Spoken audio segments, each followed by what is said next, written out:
both of these propositions do not define what God or gods are.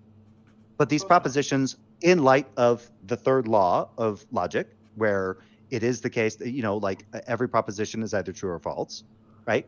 That's what they're looking at. These could be true or they could be false. That's what's being looked at.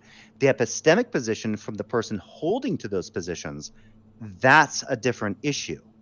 That's why I said there's a difference between defining what an atheist is and how an atheist justifies their position on atheism, or just like a theist does, right? That's their epistemic justification versus the proposition in and of itself. Yes, but so that now we have would to still mean that atheism is just a position on a proposition or a proposition in itself, depending on no. how An you're defining atheist, it. an atheist is the person that puts the position on that. That the position is an epistemic one. The proposition remains the proposition. The position, the proposition remains the proposition, regardless of the position that a person takes on the proposition. The position that one takes is their epistemic state, but their mentality doesn't on it. entail the entirety of the proposition. It does not entail all states of that proposition. I didn't say that it did. Well, it cannot be that proposition then, because Yes, it can. It's the same as the proposition that Santa Claus does not exist, and the other proposition is Santa Claus does not exist. Right? Yes, but if you're following Santaism, you're not entailing that Santa Claus does exist. Well, you're entailing if you say that it is the case that Santa Claus does not exist, the proposition is antithetical to the proposition that Santa Claus does exist. But the epistemic state of individuals is different. So that's where the belief versus knowledge portion of epistemics come in. That negative proposition is not ontological. It's not wholly negative. Correct. It's wholly it's also positive. It's positive in its statement that it is atheism, like theism, is positive. It is the case X or X's do not exist. Okay, so the other one is it is the case X or X's do not exist. I just have two questions for you guys. 1 second, P-Town, because you've given one definition of atheism that's out there that exists. And that is the philosophy of religion definition. And I totally agree if you're talking philosophy of religion. No, the one I'm but atheism is polysemous. It's got multiple different definitions. Even I have philosophy.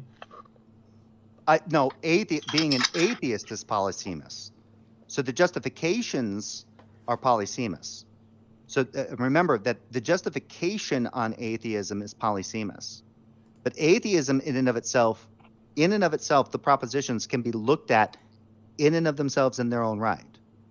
But the epistemic warrant becomes an interesting point to look at. That's where you dive into epistemology. When we're looking at the ontology of the claim in and of itself is not the same as the epistemic warrant that people use to justify their adherence to that particular proposition, right? And I would agree that when it comes to the proposition, it is the case that a god or gods do not exist. And somebody kind of goes, well, I don't know if I necessarily adhere to that proposition or not. And then they go, well, why not? Well, what is this thing that I'm adhering to, these things called God or gods that do or do not exist? That is not true. Atheism has multiple related meanings that all relate to one another, but they're not exactly the same. In fact, No, Jay, let me finish. I'll let you go. In fact, the very first sentence under Stanford, under atheism, is that atheism is polysemous. It has multiple different meanings. That's the first sentence.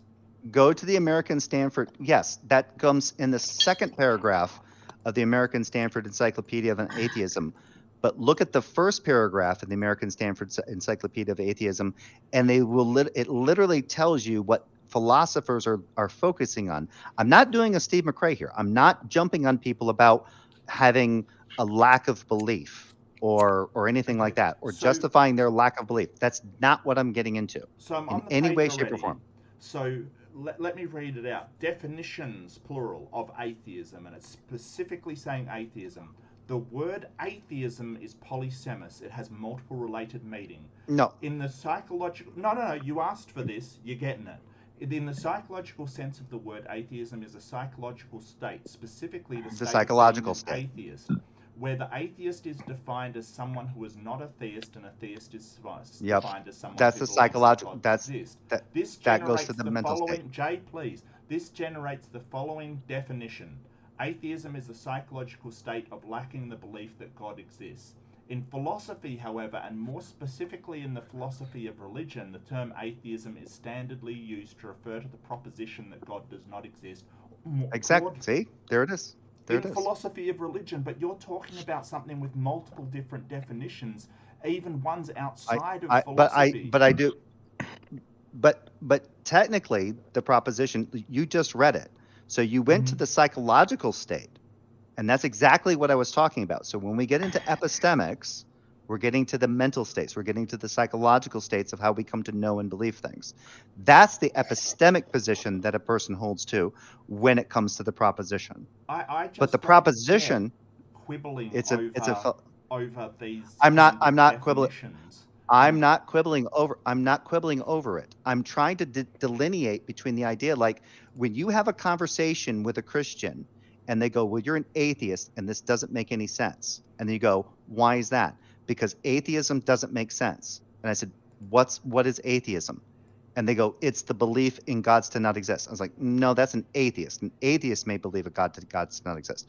What is atheism? Well, how is and they that go, different oh, than the psychological just listen, just. Will you just define atheism finally? For God's sakes, Jay, just tell us what it is. Just say it. Let's go. The problem that happens is when you're having just say it. You're in the corner now. Just define atheism so we can get done with this. I already did. It's the proposition that God or gods do not exist. Okay. Can we all stop now? Or can I ask my 2 questions? What's your 2 questions, Peter? And I'm interested. Okay. So what, Jay? And who cares? All right, bye. Question. Well, so what is kind of important. Peter. Did Jay just leave? I'm just setting a record today. I didn't mean to offend him that bad. Yeah. I thought they were really. I thought they were really good questions. Right? So what is? It wasn't to you, Mark. I wasn't towards you. Just for the record. I think they're good questions. So what is basically that if you have an answer to a proposition like Jay is saying, if you're just saying, is Santaism real, right? That saying no is not a belief system in and of itself. It's not something that you are putting your belief in. It's simply a position on a proposition.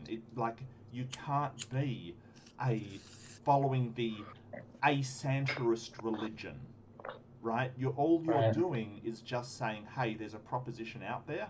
You're saying there's a Santa. I'm saying no. It's just a position on a proposition, or a proposition in and of itself. If you're saying, hey, either the proposition is I believe gods exist, or I believe no gods exist. It's just, that's all it is.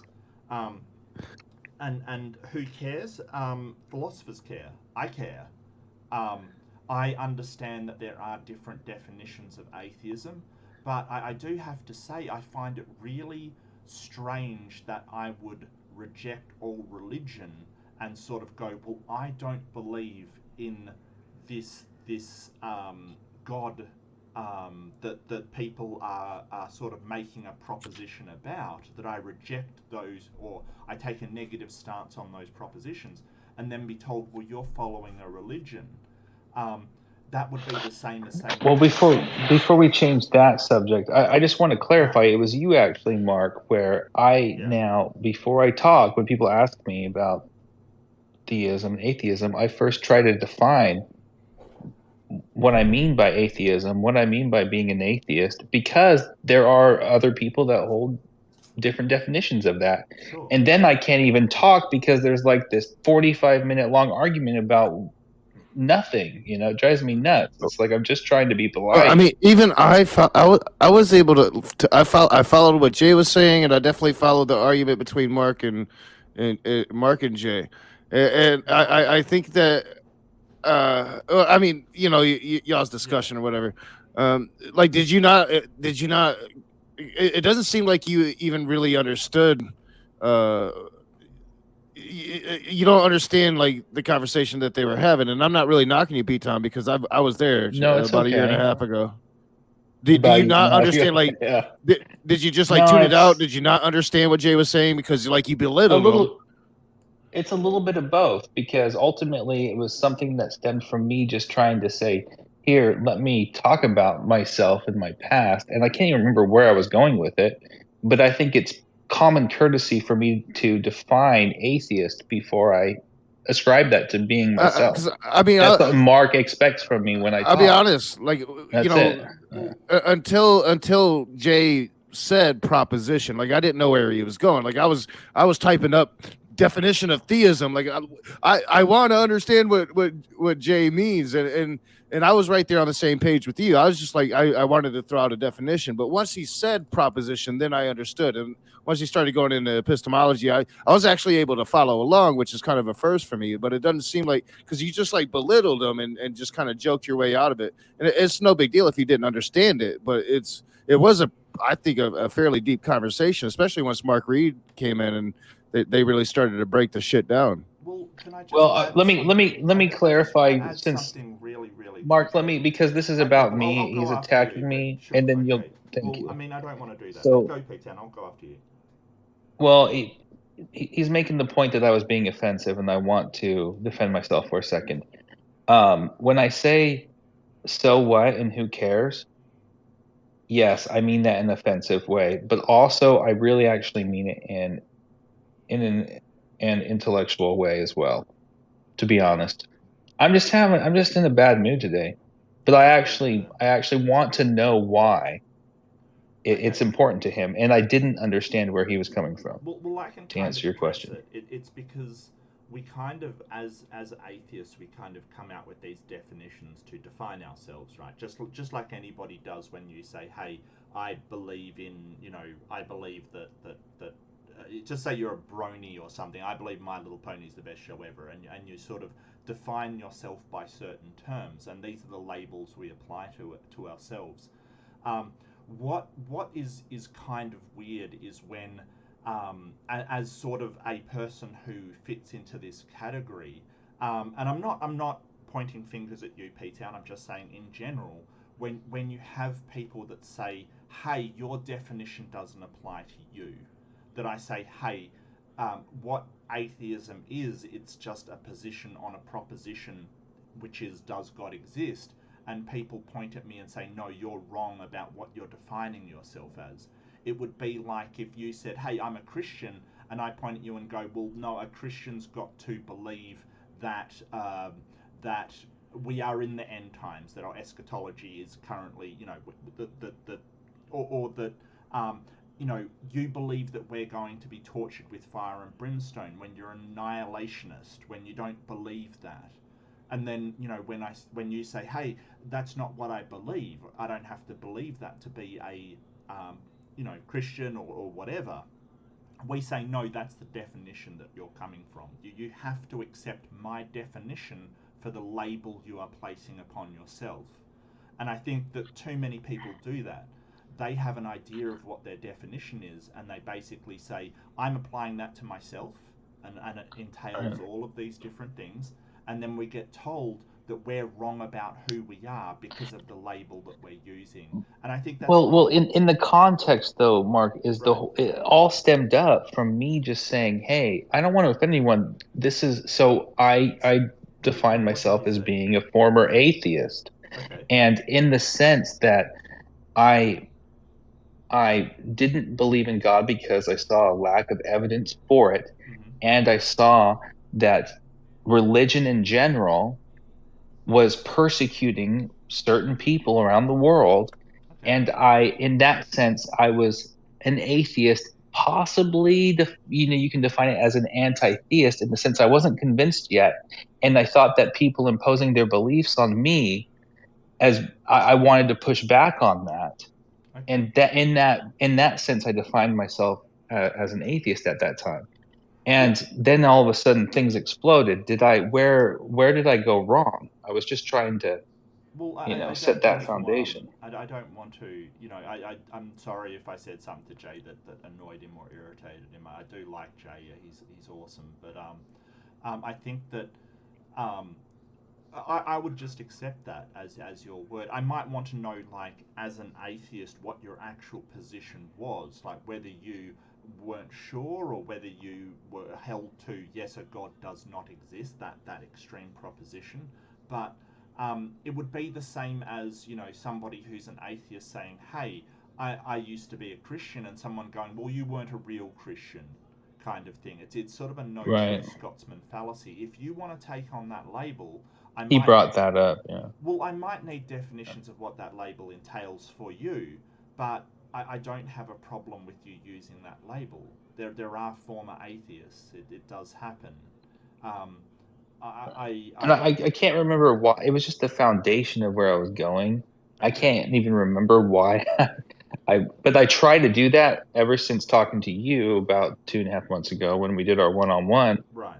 Was because I traditionally, just as you guys looked it up online, if you're talking about the philosophy of religion, atheist is traditionally defined as not believing in God. Correct. Or a God. And I try, and it's really hard because I sometimes want to cop out and go to the simplest definition and use it interchangeably, but I don't want to offend people. Well, so, you may have been, according to philosophy of religion, agnostic.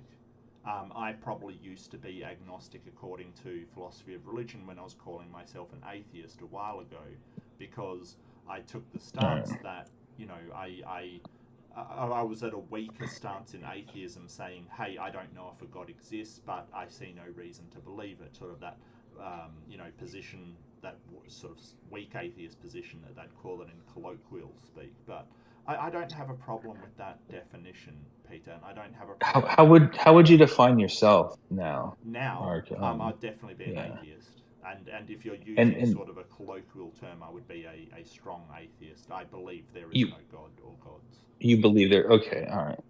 So when you and I talk, can I use that as, can I say atheist meaning by the way that you define yourself as being an atheist, or would you prefer if I don't mind. I'm more interested in. So I can make the argument, because you and I ultimately want to talk about, like, it would be nice if we had some banter back and forth where I will make the argument that you are religious.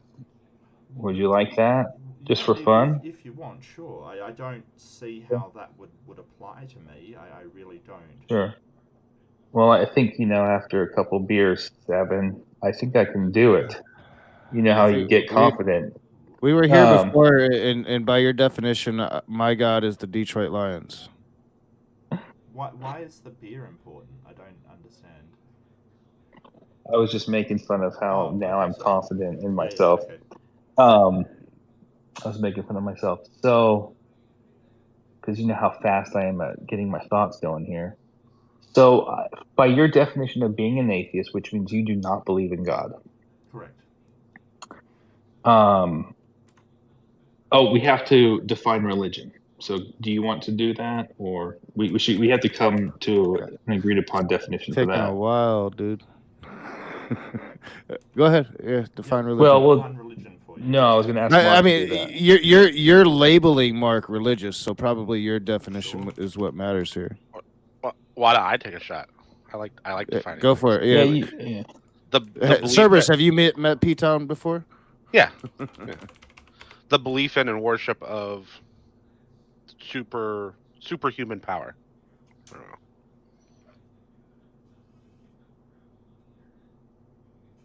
Are you okay with that definition, Mark? Yeah, sure. That's fine. But yeah, I'm good with that. Yeah. For religious, okay. That one might be difficult just because the way you phrased it as superhuman, but well, I'll probably say supernatural. Sort of. I get superhuman, sort of above and beyond anything we're capable of, but I think supernatural. But then you've got the problem of what's supernatural, kind of thing. Yeah, but yeah, I'm fine. I like supernatural. I'll agree with that definition. And I already know I'm not going to win at this, but I figure it'd be good practice. I like supernatural. I suggest superhuman because there were religions where like they worship volcanoes and like statues and like a bunch of things that aren't supernatural. Well, I think they attribute to those natural things something beyond the natural world, right? Something greater than naturalism would ascribe to it. So it's not just a volcano they're worshipping. They're worshipping a god that causes that volcano to erupt, thereby being outside of the natural purview, and supernatural would be my argument for that. It's usually the volcano is the god, and they think that the volcano has a personality. But they're not saying that they're not saying the personality is in some other realm. I'm not that fluent with volcano worship, to be honest with you, sir. I would sort of argue that there's sort of that anthropomorphic deity that they're worshipping is causing the volcano rather than tectonic forces or something. Yeah, but like the Greeks thought their god. The Greeks didn't think their gods were supernatural. For example, they were things that walked around in nature, and like what they did was something normal. No, I mean by our definition of supernatural, they did. I'm not sure about theirs, but sort of by our definition, they definitely did things that were outside the purview of the natural world, like Athena turning Arachnia into a spider, and hurling lightning bolts as a force kind of thing. That definitely is something outside of the natural world. But these people thought deities were in charge, like were actually the natural world, like they were deities in charge of making plants grow. Well, I'm not so concerned with their definition of supernatural and whether gods, according to the Greeks, fall into supernatural. I'm more concerned as whether the Greek gods, as they're written, is our version of supernatural. Like if they are supernatural according to us. Okay, then I would suggest just making sure not to define supernatural as something that's impossible. I don't think so. Like if you're talking about a sort of a philosophical impossible, like possible in no possible world kind of thing, this could happen. I don't think there's anything logically inconsistent about somebody being able to throw lightning bolts. So it's definitely possible, but obviously it is outside of the natural laws of the universe kind of thing.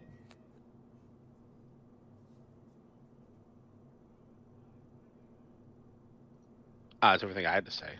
Don't get all quiet. Just... Sorry, Cerberus. I get what you're saying. I totally get what you're saying. It's just, I mean, if you want to say God lies within the natural world, that's fine, but it opens up a whole load of questions of, well, we should be able to test him as part of any other part of the natural world.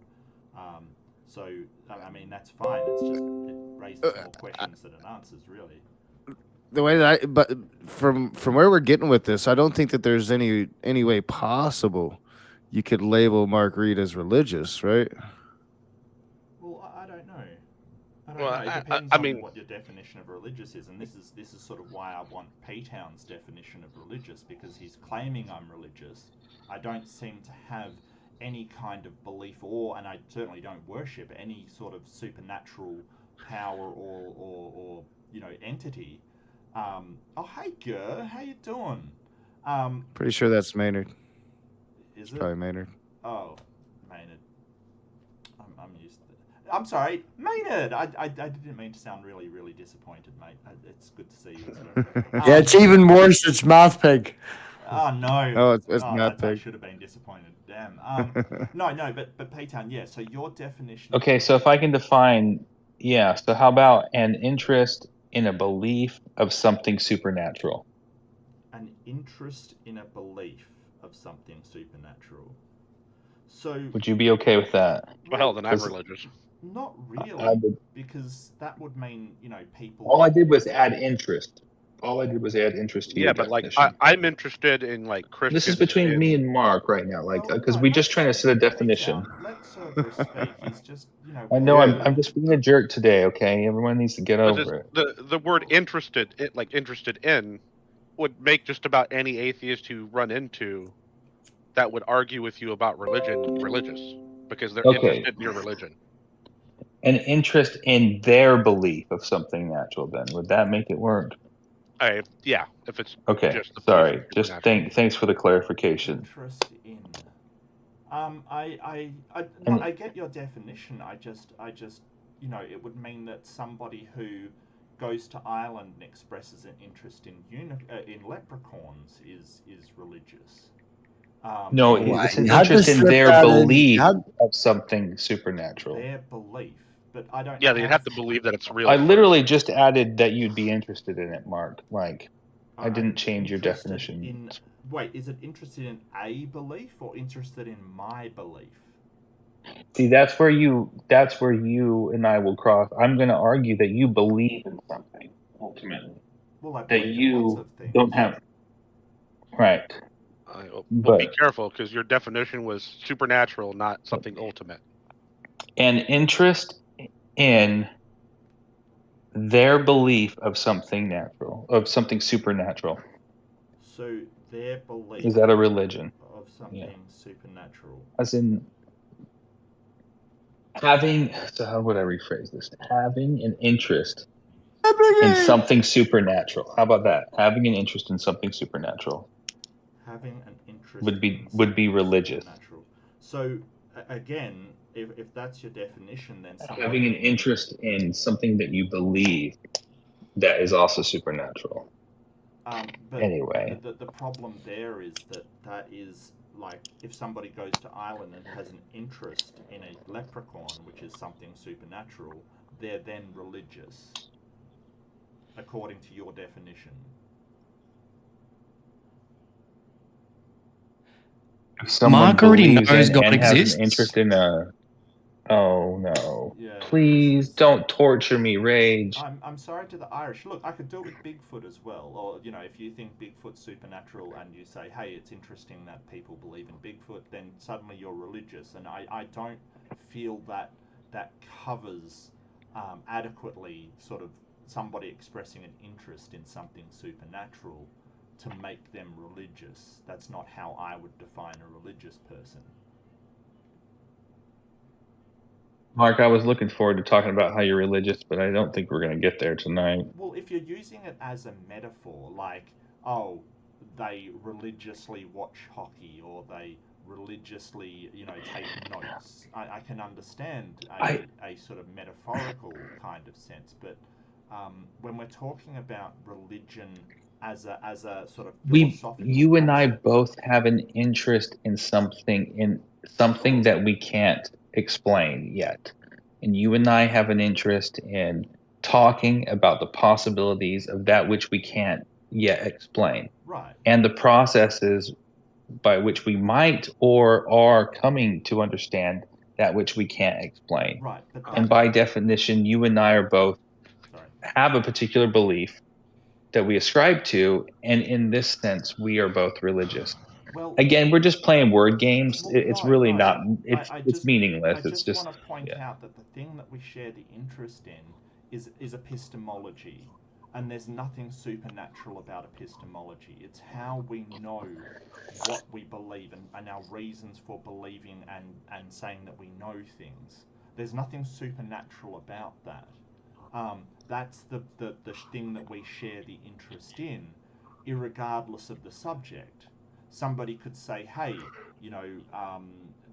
I argue on evolution. There's nothing supernatural about that either. Right. The epistemology interests me, and it interests you too, because you're looking for justifications of why you believe what you believe. And that's fine. That's perfectly fine.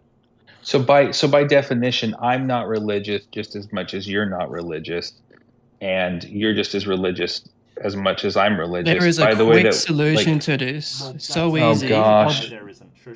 I'll be so. Yes, there is. No. One. This will be so quick. Judea, Ultimated, this will be so it's never quick. quick. Mute him, I've won. Rage, please don't torture us. I don't even know This who is they to are, but I already love them. I've got a message for P-Town. Yes, I do. Okay. Are we gonna have a Christian cat fight? I'll be as quick as I'll be less than 15 seconds. I'm sorry for being mean to you, contributing. Ultimated. I've been rude to everyone, Ultimated, just for the record, not just you. just allow me 15 allow us seconds to to have- You can have contribute. 15 Why can't seconds. we have a 15 so- seconds. Give me without you 15 jumping in? seconds. Okay, 15 but- seconds. What? So why? So Have you met this guy P-Town, before? hang No. on, hang on. Oh, yeah. We Hang were on, having give a me Oh, yeah. 15 Let's give him seconds. 15. We were Yeah. having a conversation, and like you they were were right in the middle of a contributing. conversation. I'm contributing Why? to Hey, the no, shut up, shut up, conversation. shut up. You have absolutely made me mad. Every time people are having a conversation, you come in, interrupt, interject, and then expect No, everybody to... no. There you go again. You expect No. everybody Mute the cunt. to be absolutely quiet for you. You are rude, obnoxious, No. absolutely, You're just slandering. completely dishonest. You don't deserve No. a voice at the moment because I'm I am God's having best a friend. conversation. I am having a conversation. I'm contributing. Wait till the Give me- end, I'm allowed you 15 rude, seconds. Rude person. Wait I'm till not. the end. I'm no, not. wait. I'm having a conversation with P-Town. Sit down. Yeah. Shut up. P-Town has wait till asked the for end, and P-Town then has we allowed will have a 15 conversation seconds. with you. No, I'm not taking this today. Sit down and shut Yeah, up. P-Town I would has say- given me 15 seconds. It's 15. It's even less than 15 No, it won't seconds. be because it never is with you. I know you too It well, is. sir, Hang on, and don't you? never. Hang on. You No, have to it's never wait. No, 15 no, seconds. you can do 15 Hear me seconds out. at It's the end. 15 Stop. seconds. No, you can do It's 15 seconds at I'm the putting. end. No, but I'm helping you both out absolutely here. not. I'm helping both of you Absolutely out not. here. This guy just wants I'm to helping Mark, both of you out Mark, here. Just give me 15 let's give him- seconds, please. No, he is Let's so give him rude. 15. If we give him 15 me- seconds, and then we'll kick him out I if it's keep not. shutting up okay. for him, and he I interrupts know. me at Yeah, every single opportunity. I He know. We is were so like This is right in the maybe- middle of a conversation. It's been more than 15 seconds. I think that it'll be I'm getting gone. interrupted. So If it's okay with you, again, Mark, we'll just see, give him this is- 15 and we'll go. There's a difference.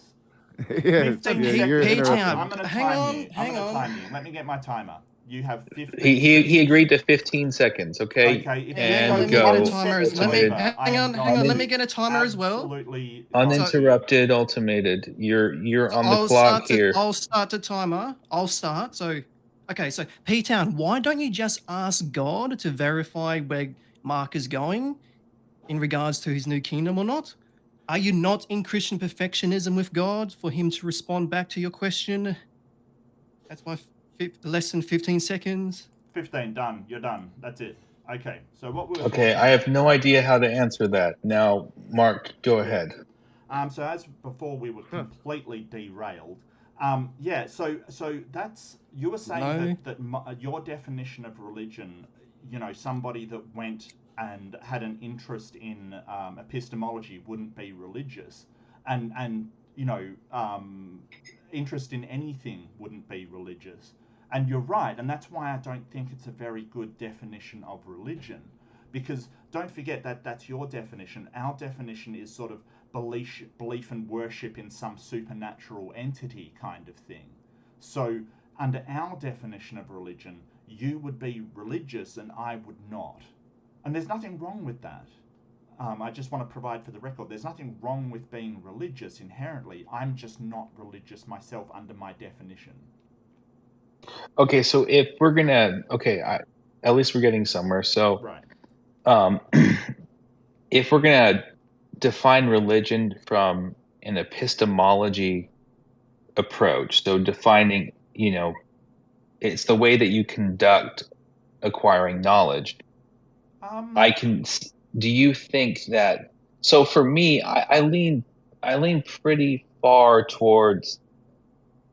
Well, I never said that. Evidence, though, when it comes to my belief in the Bible. But I never defined that as religion. I'm saying that we have a common interest in epistemology, right? We have a common interest in finding out the reasons why you believe one thing and I believe another, right? But that's what we're discussing right now. But that's an ultimate fact, God's existence. That doesn't make a religion, in my mind, by my definition anyway. I think that a belief and worship in a supernatural entity is sort of, for me, it's not just a belief of what I would classify as religion. It's an ultimate fact. Ultimated, can you please leave? I'm just helping you out here. Don't take it personal. You really aren't helping. I'm not taking it personal. It's just like you're hindering him.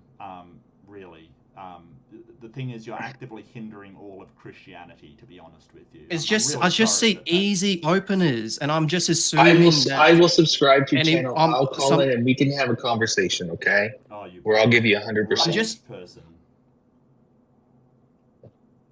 I'm just assuming you have the same sort of process that I do. So I- when he as makes a far as we mistake, when know, I Mark makes don't. mistakes, Oh, sure, I when make Mark tons of makes mistakes. mistakes, I'm assuming that you're going to correct him. That's why I'm sort of I waiting. don't Okay, I think better. you and I are on the same page. I think it's best if you and I find out first. I love the If you're not in Judeo-Christian perfectionism, then we are not on the same page. Yeah, Because just trying to do Rage, can you take care of this? Ultimated, I will subscribe and we'll talk sometime. I love that the I end of his primarily sentence. engage sinners. It's great. Yeah, I'm a sinner. you're a sinner, Ultimated. I'm talking those who are against Judeo-Christianity publicly. Do you not sin, Ultimated Judeo-Christian? I've chosen to live sinless. Rage. You've chosen to live I sinless. mean, I'm like 50-50 That sort of goes because it's like an open room. Yeah, you're Rage, just watching for the dumpster fire to happen. Look, the problem that I have is that I'm fine talking to Ultimated Judeo-Christian. The problem is that every He's not single adding time, to it. Well, no, the problem is every single time you talk, he interjects with some really horrible stuff and just some talk. I'm correcting your mistakes. Like now. And yet expects everybody. If you slander, I'm allowed to defend myself. You're slandering me. It's going to explode, and I know you want this rage, but it's not productive. You're doing it again. You're still slandering. If you slander me, I will interrupt you. It's not slander. Get used to it. Get used to it. I've accused you of Get used to it. Right now. Like if you slander me, then I will defend myself. If you slander me, this is one of the 10 Commandments. I'm helping you out here. Don't bear false witness against your neighbor. It has to be false in the first place. You're proving my point right now. This is the crazy thing. It's getting I'm hard. helping you out here. You are sinning when you bear false witness against me. That's one of the 10 Commandments. No, I am not. To say that that's not bearing false witness. You just interrupted me to claim I'm just corrected you. Like, I can't even talk. You gotta let other people talk. I can't even talk. Yeah, you just interrupted me. If you misrepresent me, I will correct you. You just interrupted me to say that it's slander. If you misrepresent me, I will correct you. I can't even talk without this guy talking over the top of me. Ultimated. Come back when you're when you're in a talking mood, man. For real. Like you're gonna actually talk to people and. It became as soon as he started opening his mouth, it became like just all about biblical, and I've been to the crazy with biblically. If you're not going to contribute, just go somewhere else and do it. I think Gur might be opening it up. Go beg him. Oh, you horrible person! Why would you do that? You're sending them over. Oh no! Wow. Look at the private chat. Give it to me. Give it to me. This is the only weekend in a month, in about 3 months, I haven't had the daughter. Give it to me. I'm up for fun. Right, Math Pig wants you. I put the StreamYard link out there biblically. It's in the fucking private chat. You seen it? Come on. Oh, wow. Biblically, Math Pig wants to talk. Well, and that's my problem, that he'll interrupt you to tell you it's slander that you're claiming he's interrupting you. It's just... I understand with conversation there's a back and forth and you might interject with something and everything, but it's just every time you say anything, he just jumps on top of you, interrupts you, and then just talks constantly. All he's trying to do is make it so you can't talk. It's pointless. Anyway, what were we talking about, P-Town? Because seriously, that was derailing. Honestly, you and I understand why we're trying to set the foundation here for an important conversation. Sure. Few people watching are going to actually understand that, but it really becomes relevant because we are similar people in a lot of respects, and I do believe, more than just believe, quote unquote believe, I think there's sufficient evidence for what I believe, which wouldn't make it quote unquote a religion in some sense. But if you do define religion as believing in a God and not and Worship. I guess Yeah. right. But if you do actually bring it down to something, you said the word supernatural. Right. I can make the argument instead of belief in certain theories like the Big Bang, certain aspects of evolution. There is an aspect of supernaturalism to it, and anyway, I just was trying to summarize where we were going with it, with our foundation we were setting. Yeah, I get where you're coming But- from, that perhaps there's some things we don't understand about the Big Bang or evolution. I'm certainly not saying we completely understand all of it, if you're going down into a very fundamental level of these things. I would disagree that there's something supernatural about them. I think that as we progress in our understanding, but in Big Bang theory and evolutionary theory, we've always kept to the natural world, and I don't see why that would change. I do understand what you're saying. However, Big Bang and evolution aren't atheism. You can completely disbelieve Big Bang theory and evolution and still have the position that no God or gods exist, right? Well, that's an argument that's always, they'll say, oh, the majority of Christians believe in evolution, or the majority of Christians believe in the Big Bang. Right. And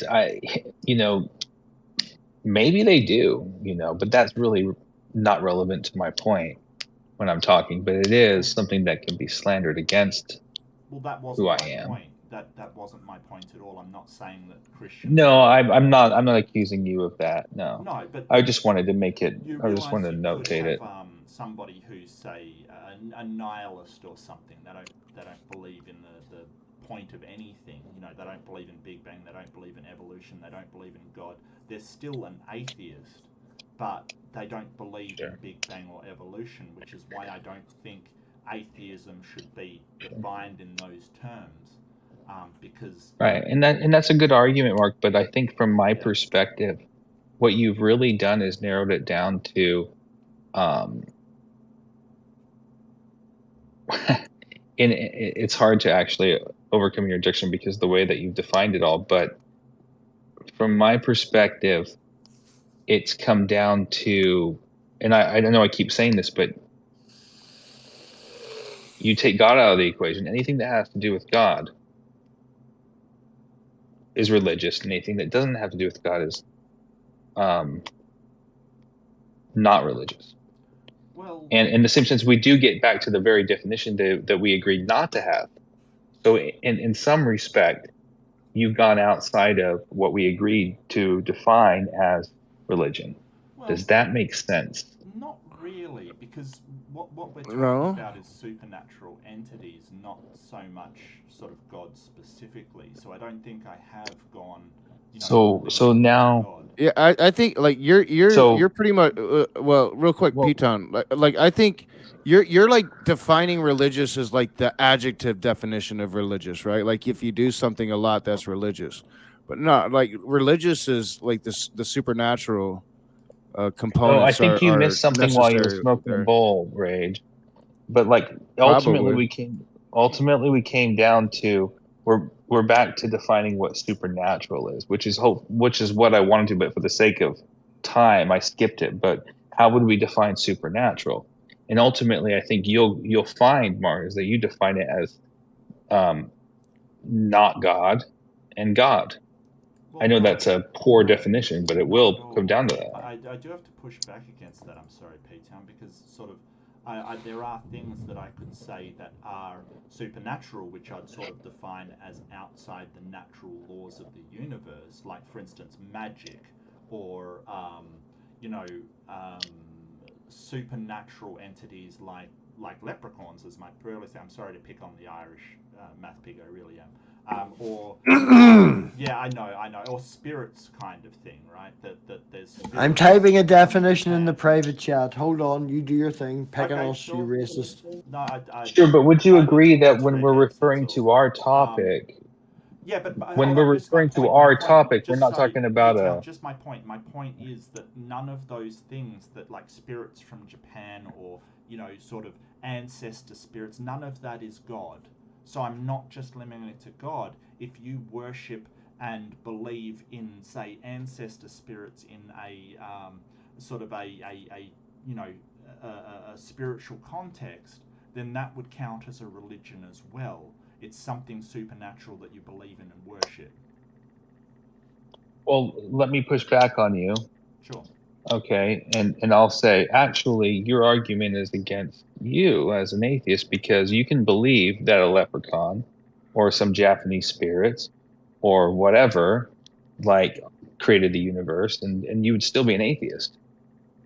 So, like, your example of it goes against the definition of supernatural pertaining to the topic that we're discussing. No, I don't think so. I don't think you'd be an atheist at that point. If you believed in and worshipped the spirits for creating the universe, then you might be a polytheist, but you'd still be a theist.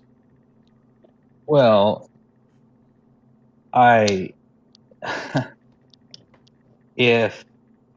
you take this back to from Richard Matheson, this is why I define him as clearly not Christian or a theist. Like, he believes that Right.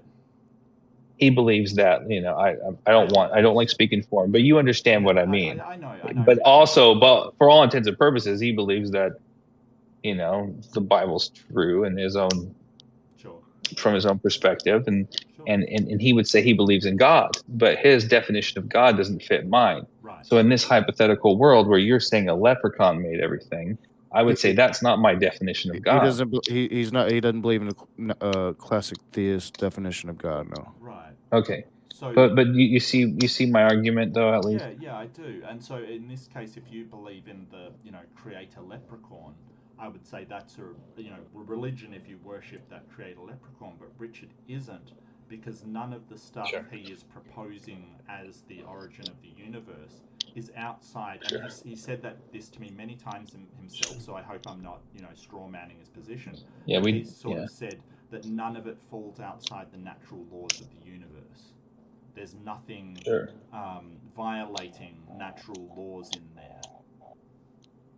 Well, I guess I'll jump to this, and I think this would probably end it, because ultimately it comes down to definitions. But your belief in, say, a Big Bang or a natural explanation that we can't really fully understand doesn't really completely make sense, doesn't fit the molds of what I would call science, as being a leprechaun that you believe in, Mark.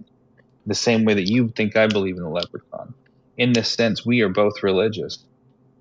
Well, that has nothing to do with my atheism, that I believe that. A lot of it's got to do with science. And I mean, you can sort of take the position that science is a religion, but nobody is worshipping the Big Bang as a religious person would. That's my definition of religion, is to believe in and worship.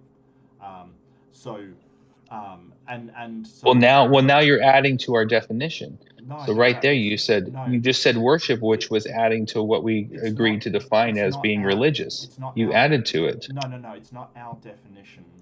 I'll read you the definition that we agreed to: an interest in their belief of something supernatural, and you added worship to it. I said that's your definition, not mine.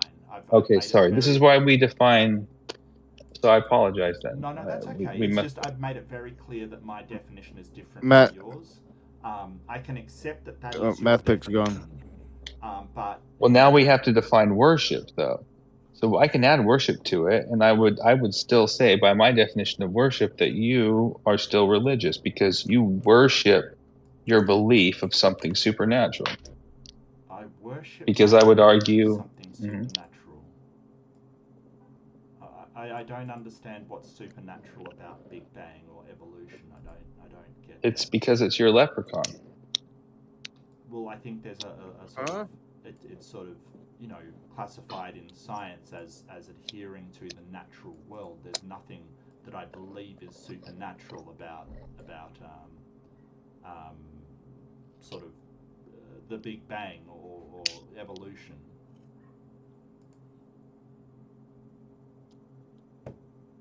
Well, I just think that, from my perspective, because you used the example of a leprechaun, some Japanese mysticism or whatever, I think that's more correlated to believing in the Big Bang than it is to God. I believe God is less of a leprechaun than your belief in the Big Bang. Why is Because that? why? Because God's not supernatural. God is natural. But then, if that's your claim, then you're not really. But a Big Bang is not definition either. All right, so we both agree that we both think that we're religious. No, I don't agree with that. But I mean, ultimately, I do think that because I don't. When we're not playing, I don't worship evolution. It's not something that I worship. I don't. Depends on how you define worship. Now, worship, I would sort of say that there's a ritualistic devotion and adherence to the principles of whatever you're worshipping. Like you would adhere to the principles of God, kind of thing. It's pronouncements, and it's what it. Well, originally I made the argument that ultimately it would come down to it's either going to be God or not God, and now you're back to it, which proves my point from the beginning. It's either God or not God. Yeah, and ultimately, it's all I was trying to prove is that the whole conversation, with these definitions, ultimately becomes meaningless because you want to. Well, I think your definition is what I said earlier. Fall down when you start applying it to people that sort of express interest in anything supernatural. Like a Japanese person expressing interest in sort of ancestor worship is suddenly religious, and I don't think that's the case. I would say that worship in the Big Bang is ancestor worship. I don't worship the Big Bang. I think you do by definition. I don't. So, but let's find something to agree upon because I don't adore. I do think that you and I follow a logical approach to knowledge. That's something that you and I can agree on. I mean, I don't dispute that. I think that logic is the only way to, and sort of flowing on from logic is rationality is the only way to have true knowledge. Yeah, I would agree with that. I dispute that P-Town uses logic. Okay, well, I mean, I listened to his origin story, and it's cuckoo for Cocoa Puffs, man. His what? Your origin story, the whole demon shit. What did you call it? No, well, Mark's heard it too. I mean, I don't like, I don't know why you said origin. No, I don't like talking about my mom and that, but it always comes out because it makes me look bad. I get it. Look, I don't want to upset P-Town. I could tell in our last conversation it was really affecting you. That's not what I want to do. I really don't want to. Well, I'll answer all things, and I'll try to say when I don't want to, but I feel obligated to tell people the truth. So I will. I wasn't trying to get it back there. I was just saying that I don't think that you use logic very much because you believe some crazy shit.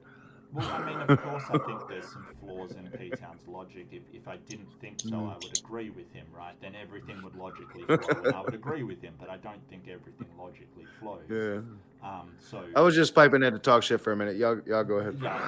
Well, when it comes to my mom and when it comes to the demon and stuff, is like you have to be there and have witnessed it because it's based on the presumption that what I observed is true, and even I myself will acknowledge that I don't want to necessarily believe it because it's outside of what we would consider being natural. So I would be in Mark. Half of me is like Mark, but then I have to also be fighting against personally what I witnessed and observed, which is scientific, by the way.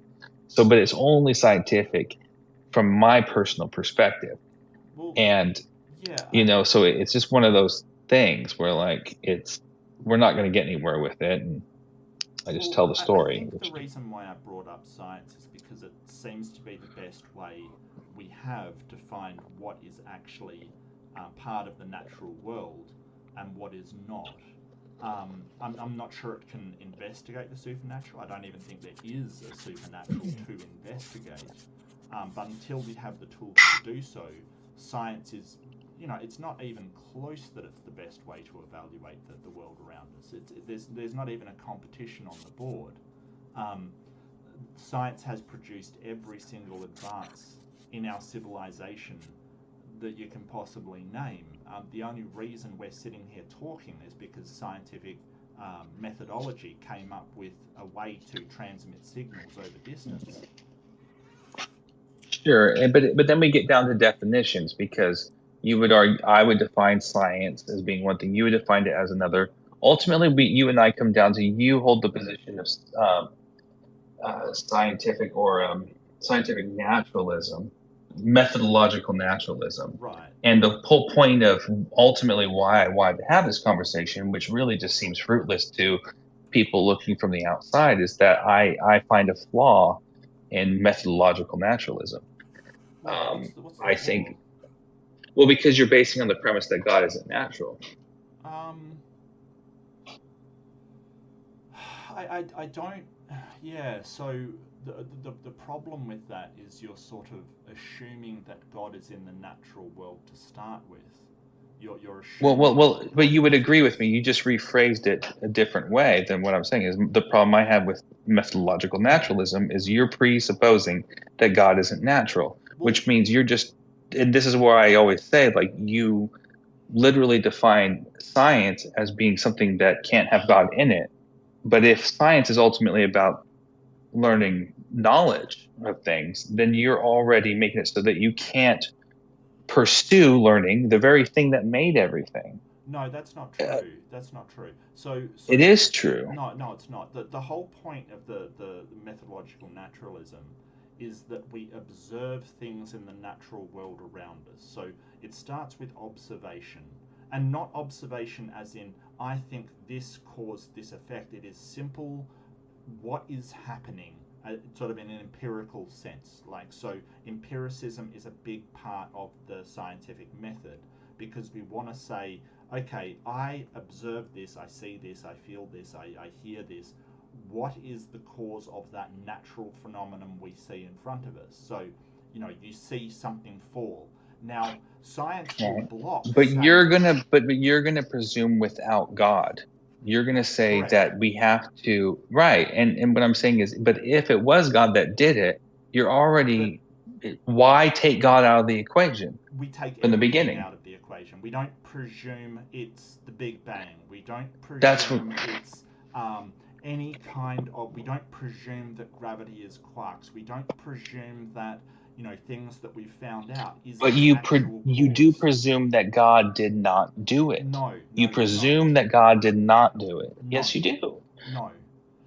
You're presupposing. Not in the. See this? No, P-Town. Listen, hear me out. Not in the observation stage. The observation stage is the very, very first step. Is simply saying, this is happening. Here is a phenomenon.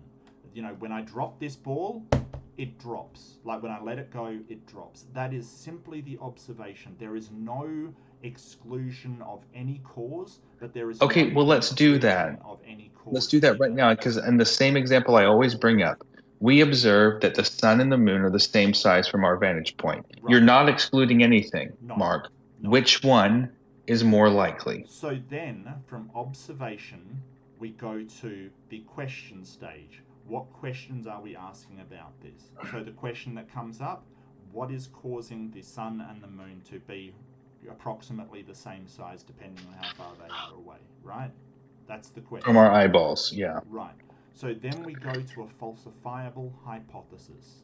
So we propose a question, and then how we would rule that question out. So the question that you've come up with is not falsifiable.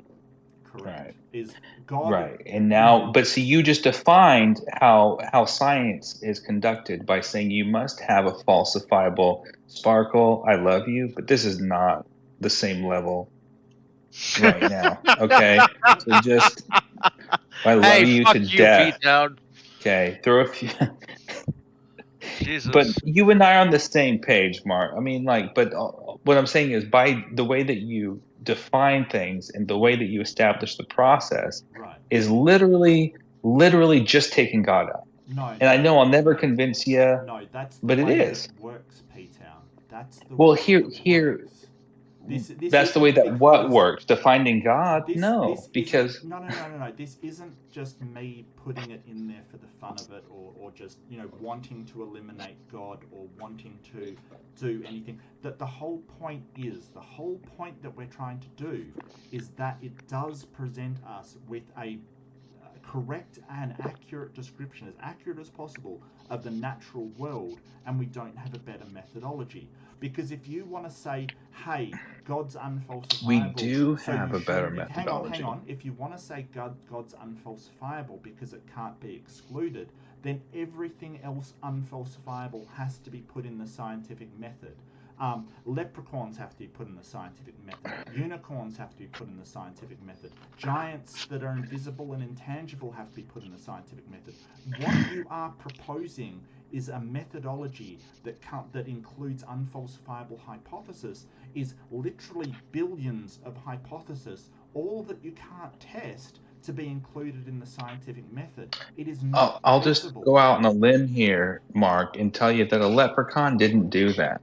How do you know? Right? Falsify. Like a unicorn How do you or falsify whatever that? else didn't do that, Mark, How and you do know you that. falsify that in the method? Or some Japanese spirit or whatever straw man you want to throw out there. Let's say But God made that, Mark, so you can see that most likely he did that, among a million other things. I don't see that. No, I don't. And there's a book for you to be able to see it if you let me opened up answer, your 'cause that's a mind really and your good point. ears. Just say your hypothesis is that a Japanese spirit did make the sun and the moon the same size. They used to be different sizes, and a Japanese spirit made it the same size. How do you then go to the experiment phase to conduct an experiment to falsify that idea of a spirit? What experiments can we do? But my point is this, Mark.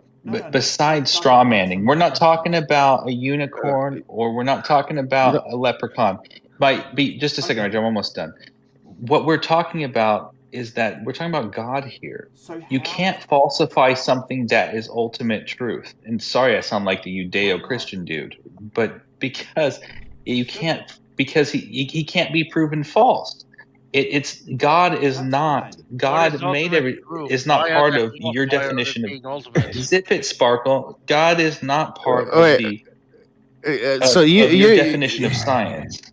Follow me? The problem you get to tell people to shut up and shit. So you literally told Sparkle that this conversation is too big for Sparkle.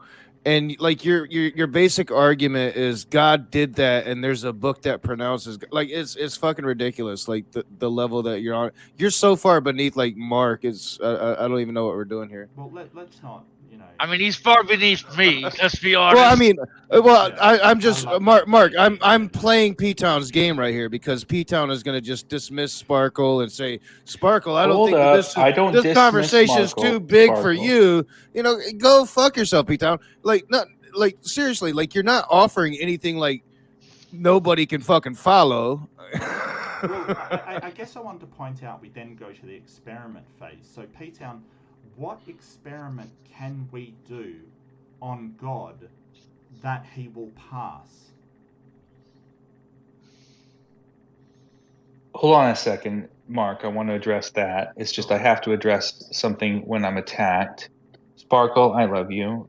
I thought of you today when my daughter can't say Sparkle. She says Farkle. Like, she wants the one with sparkles. Like, I do. I appreciate your input in things. When I was saying this conversation wasn't ready for your humor yet. That's what I meant to say, but I didn't have time to because I didn't want to derail the conversation Mark and I are having. Yeah, that still doesn't sound whatever, but hi, MSP. SPM. God, I can't speak. I could go over ways that the process that I use, Mark, if you ever want to. It's not the way that you learn in scientific. I have a quick question we'll let him for go you. over the experiment. Let him go over the experiment. Okay. Because we're going through the scientific methodology, the steps of the scientific methodology. Because we're sort of saying, hey, P-Town said that he loves light science as well. He's using the same method that I am. Well, let's go over the scientific method. What is it? You know, what's the steps of it? So, what's the experiment? Okay, so I'm not going to define a new method. If that's what you want, is it okay if I continue without doing that? Okay. I'm not sure what that's got to do with an experiment that we can apply to God. Can we do an imaginary experiment, like just a? Well, obviously it's got to be a hypothetical, but you know. Okay, it's okay with you. Okay. Practical experiment that we can apply to God. Okay, well, I don't know if I can define it as a. I can do I can possibly give you a hypothetical. Get on with it. Let's let him be. see, Sparkle. This is what I meant. Hypothetically, what if? So we would agree that it's pretty cool that the moon and the sun are the same size, right? Yeah, it's pretty cool. From our vantage point. Okay, pretty cool. What if there were two of them? What if there were two suns and two moons in the sky, and they all happen to be the same size from our vantage point? Okay, but I just do have to point out that we can't do a practical experiment on something that doesn't exist. Obviously, we were doing a hypothetical. Well, yeah. We're doing a hypothetical. No, what I mean, P-Town, is a hypothetical experiment. Like, we could do this and get this outcome to prove, that God exists or doesn't. If you don't want to be a part of my, hypothetical experiment, you don't have to be, Mark. Okay, it's fine. Outline it. There's two suns, two moons. Okay. Right. So you live in this world where now, instead of there just being one sun and one moon that happen to be the same size, now you're living in this world where there's two suns and two moons, and they all happen to be the same size from our vantage point. From where you're coming from, would that be evident that God made this universe? I don't know. I'd have to see the physics involved in it and how they sort of align up and what actually, so the whole idea that the moon is tidally locked, for instance, we kind of know why that happened, and stuff like that. But I just want to point out that is an experiment we cannot do because we do not have the capability of performing that experiment. We cannot create another sun or a moon, and the sun and a moon doesn't exist, so that isn't an experiment that we can do. Okay, sure. So what if, let's just say there's one sun, just like we experience now, but there were five moons that were the same exact size from our vantage point as the sun, but all different distances. Would that be evidence that of some divine thing making this world that you observe? Well, it depends on the physics, but that's not an experiment we can do either. We can't. It's just, if you don't want to play this hypothetical game, it's okay. No. I asked you for a specific thing, and that thing was, even if it's hypothetical, even if it's a test that we can't do here in the room kind of thing, what is an experiment that we can do, that humanity is capable of doing, that would prove or disprove God?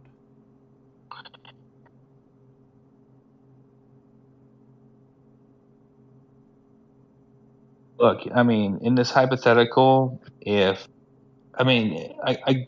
my point is that we're having a discussion about your process and how it's flawed. So if you're going to push me into the corner of it is your process, if you're going to push me into playing ball in your court, then there's no point on even doing this. Like, I'm trying to explain to you, made by man. I'm trying to explain to you how there's possibly other ways to find truth. And you don't want to entertain the thought. It's okay, Mark. One day I hope you do. Okay. Well, I mean, that's fine if you've got other ways to find the truth. But what I was pointing out was the scientific method seems to be the best way to find the truth about reality that we have, and is responsible for almost every single technological process we have, including our ability to talk to one another right now. So if you do have another process, you would have you're biased, though. One second, P-Town, 1 second. You would have to show that process is reliable and produces the results that the scientific method does. But that's fine and dandy, and it sounds pretty, but that's not truly what you believe in, though, Mark. And I want to be honest with you. What do you mean? I don't want to be offensive when I say that, because the only thing we really talked about was the Big Bang earlier. Like, by your definition of what science is, and by your definition of not wanting to answer my questions, the definition that you just proposed, what you believe in is not science, which goes to our very original definition that you have a belief of something that's supernatural, as defined by your definition of science. You are a religious man, Mark Reid.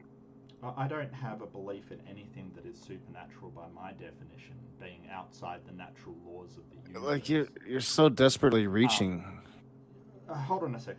So I don't have a belief. I have other beliefs, sure. You know, it's not like I just believe in science and that's all I believe in. That's not true. Of course, I have other beliefs outside of science, you know, but they're based upon the evidence that I have. And that's fine. I don't see how that's got to do with anything. What I don't have is a belief in anything supernatural. The Big Bang isn't supernatural. Evolution isn't supernatural. We explain these things in the terms of the natural. I can point out that, hey, we observe that stars are moving further away from us. We have a question: why the stars, you know, seem to be moving far away from us? And sort of we can do experiments. If the Big Bang did occur, we would expect to see a background radiation that permeates everywhere without being able to get away with it. And then when we did that experiment that the guys did and confirmed, well, actually they sort of accidentally found it, but that was confirmed to be true. That experiment was confirmed to be true, and therefore we can say that the Big Bang did occur because that sort of testable prediction was tested. If we had found no background radiation, the Big Bang would be falsified.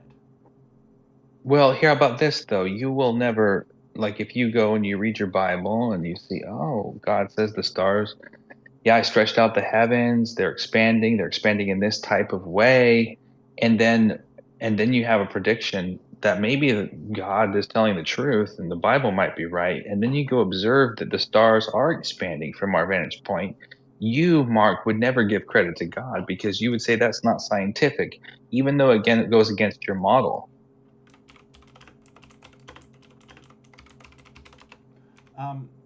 Where does it say that the stars are expanding? Where does it say that? In like 7, 8, 9 places in the Bible.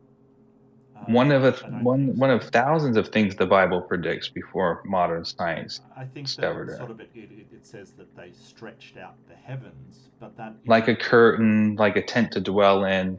Yeah, the universe isn't like a tent to dwell in. Well, look, I mean, you can.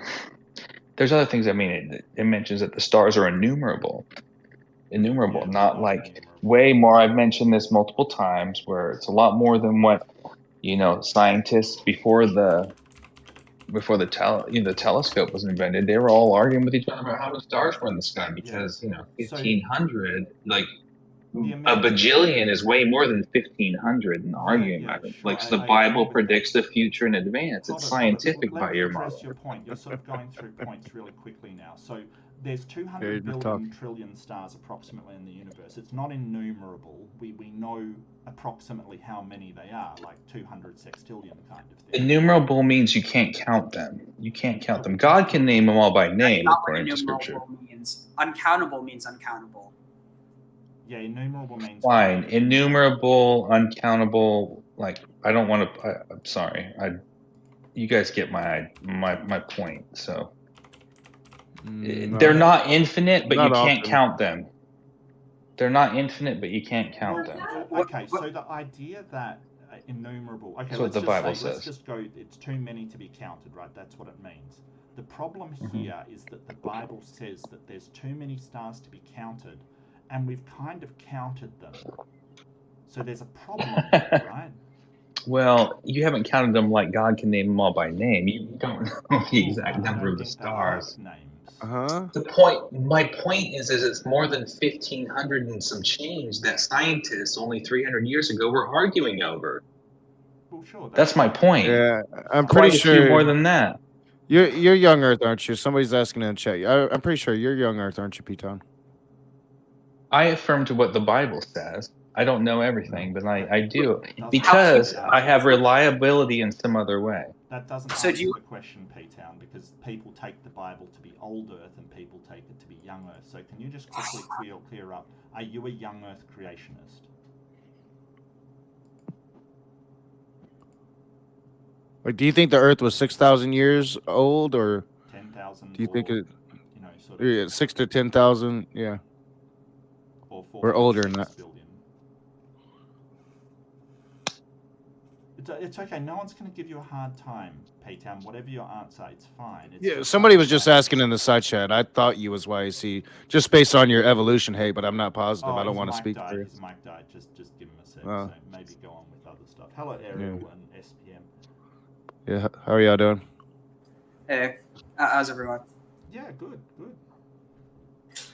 But yeah, one thing that I do think is kind of interesting is, I mean, plenty of people claim to, follow what the Bible says, but which Bible? Because, there's so many different ones. If you're talking about the Hebrew Bible, there's only one language and only one version of that, and that's Hebrew. But if you're talking about translations, then of course you could follow what a certain Bible says, but it could actually contradict what's in the actual Bible.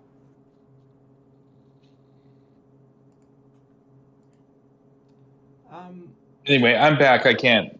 I don't know what was said before.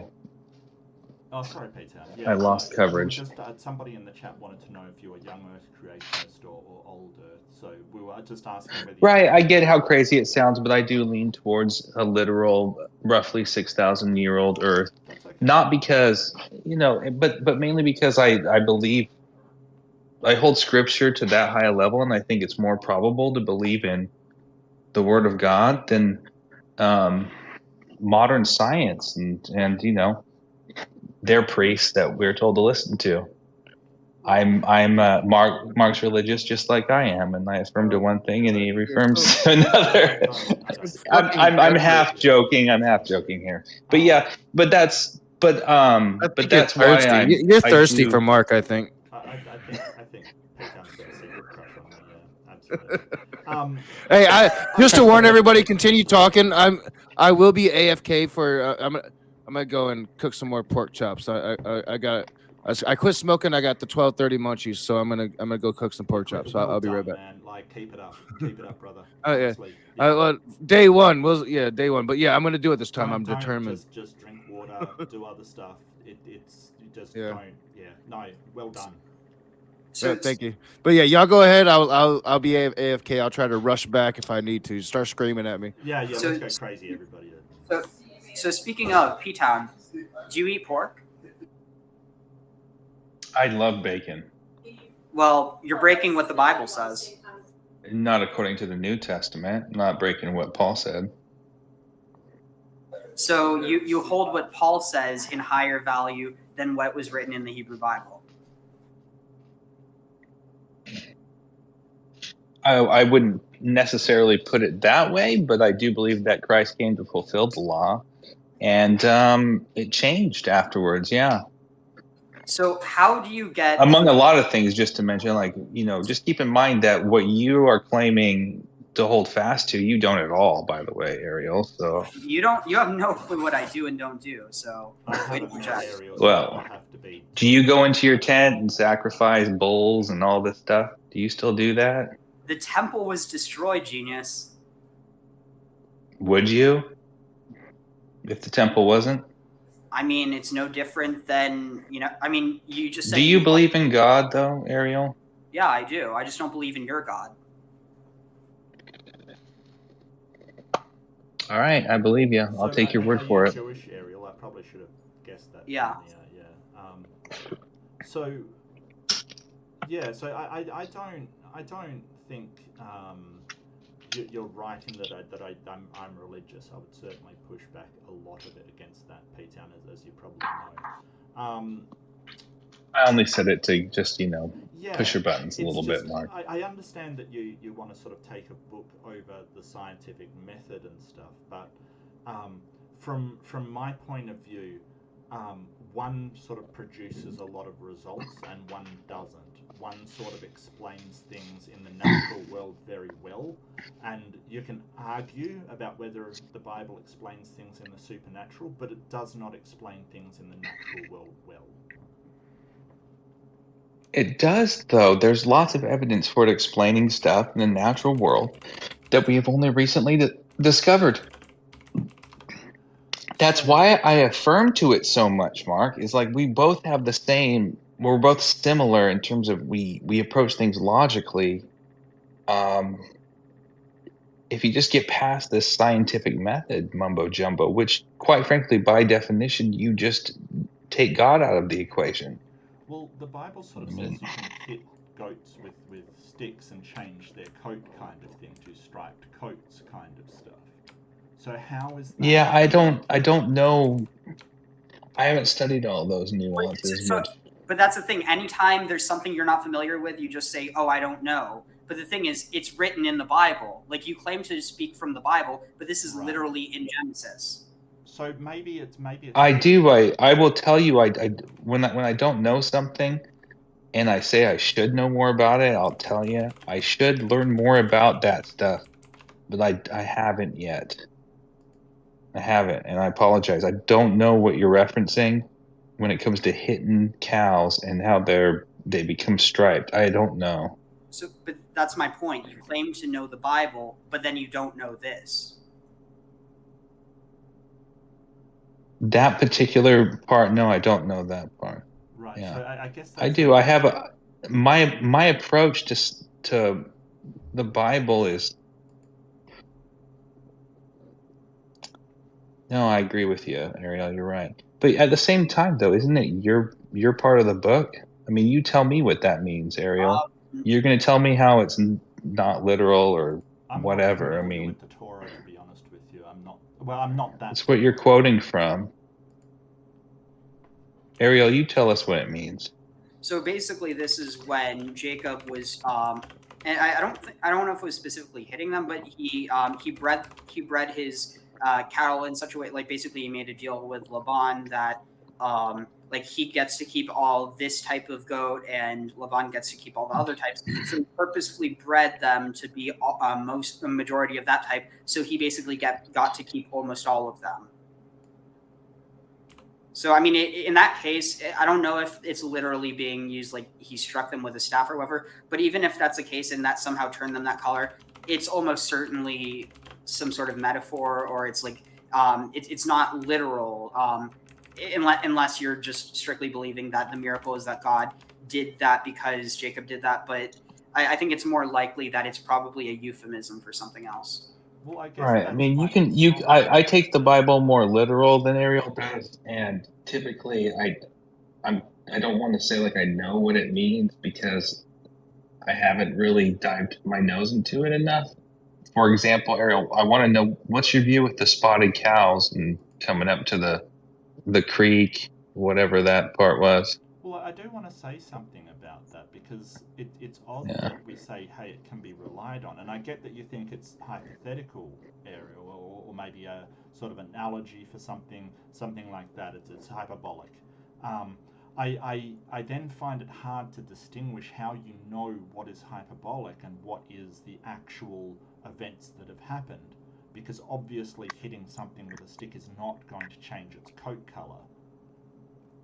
So, I mean, the traditional Jewish understanding would be that which is that which is clear is literal, and that which is like obscure is generally metaphor.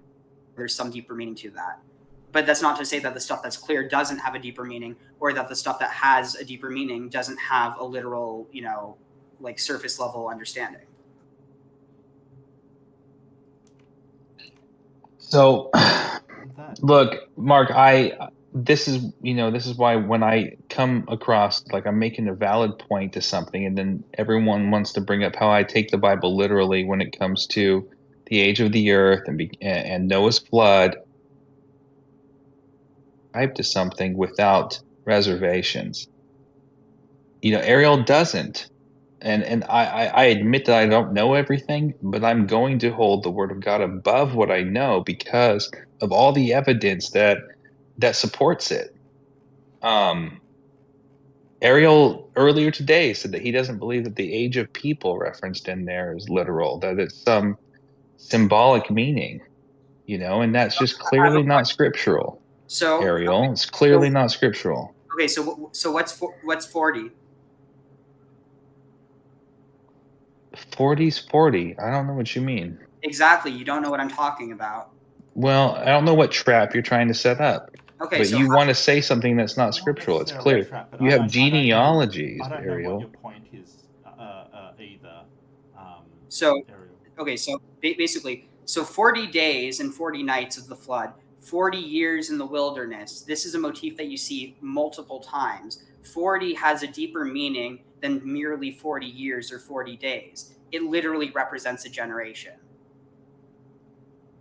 P-Town, can I ask you a question? I would agree with you that there are, the Bible is filled with deeper meanings. That's what makes it so awesome.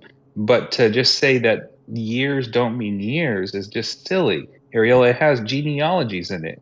And you want to toss out parts of scripture just so you can get an A in your class or something. Like, I don't, go ahead. That's not fair. Can I ask you a Well, question, it's the P-Town? truth. Can you hear me? Yeah, you think you know you think you know truth, but you don't. Yeah, I can hear you. Just ask. Okay, good. Sure. I didn't know it was the first time speaking here, so I didn't know if people could hear me. I can't quite.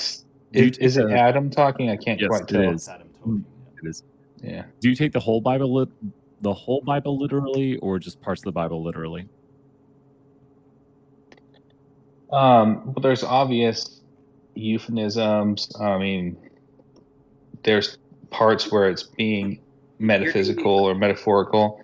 I mean, Jesus himself spoke in parables.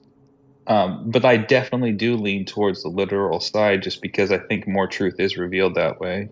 So I have a question. Wait. Can I follow up? I want to go on a line of reasoning on this. Yeah. So there's parts that are literal and there's parts that are metaphorical. Is that accurate to your statement? There are figures of speech in the Bible. Okay. But I traditionally, lean towards literal, yeah. Like, so when Jesus said in John 6, he said, "Truly, truly, I say unto you, unless you eat the flesh of the Son of Man and drink his blood," he probably wasn't literally talking about eating flesh and drinking blood, right? Correct, yeah. Okay. So how can we be confident and know that we have correctly distinguished between what we should take literally and what should be metaphoric? How can we know that confidently? Well, like maybe the whole story. When it comes to, go ahead. When it comes to the way that Jesus taught, he was prophesized to actually teach through parables and in that type of mystical way. I mean, if you look at another woman cut your eye out, like it probably means just stop looking at her immediately. Like, hey, if your right hand sins, cut it off. It means like don't sit with your hands in your pants while you watch TV. Like, get it out, right? Because it's going to lean to you, like, I don't know, whacking off to that commercial. I mean, these are just, what I'm saying? It's like, so there's actually applicable reasons for it. But then when it comes to some things, though, you can't, so let's say there's no scientific way of doing it, but it's pretty clear to me. In most cases, let's say the ancient man is looking at the earth and how it came to be, right? So ancient man is looking at the earth, thinking about how things came to be and trying to formulate a story. Is it theoretically possible that everything you see in Genesis is not meant to be taken literally, but it's just an account for how they're thinking things came to be? Is that possible? I'm not asking if it's you're asking me like how I would explain Christianity before I became a Christian, and no. Is there possible that it would? Let me read. Well, what do you mean by ancient man? You mean okay? So, man from long ago. Let's put it that way. Man from 3,000, 4,000 years ago, when you're seeing Genesis being written. So, I think Mark was following what I'm saying. I'm not asking if it's the case that people came up with a story, but is it possible that in Genesis people were trying to come up with a story about how the world came to be? I'm not saying that's the case, but do you think that's possible? Oh, excuse me. I just swallowed my own spit somehow. That's all right. Oh my gosh. You, by the way, you Adam Law? No. I'm a bit agnostic, one might say. Okay. Your screen is like this weird gray on mine. That's okay. So just real God quick. is grace, some might say. Well, let Pete answer. I'm sorry I interrupted. Yeah, go ahead, Pete. I'm so sorry.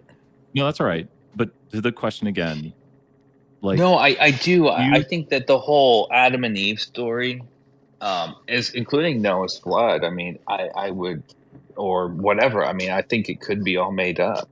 Okay. The man in me wants to say that. I would give you that. But where the reason why I believe in what I believe, even though as outlandish as Scripture seems to be to the modern man that I am, I have other reasons to believe in it. Well, okay, so this is my last that outweigh the other stuff I was taught. My last question is, and I'll let others have the conversation of this.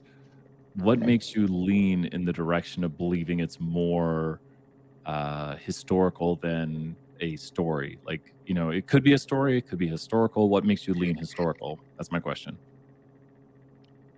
So to fully answer that question, I'd have to go verse by verse in the Bible. Go ahead. Right. There's okay. I clearly can't do that. I don't have enough time. Genesis 1 in the beginning was the Word, and the Word was with God. That would be John 1:1 though. Oh yeah, that wouldn't be 1:1. the old. Yeah, but one was in the beginning God created the heavens and earth. Okay, that's John 1:1. Right. Yeah. But I there's really little. Go ahead. I would love to do that with you, Adam. I'll tell you the truth, and I'll be honest with you. And I always tell people too where my doubts are still at.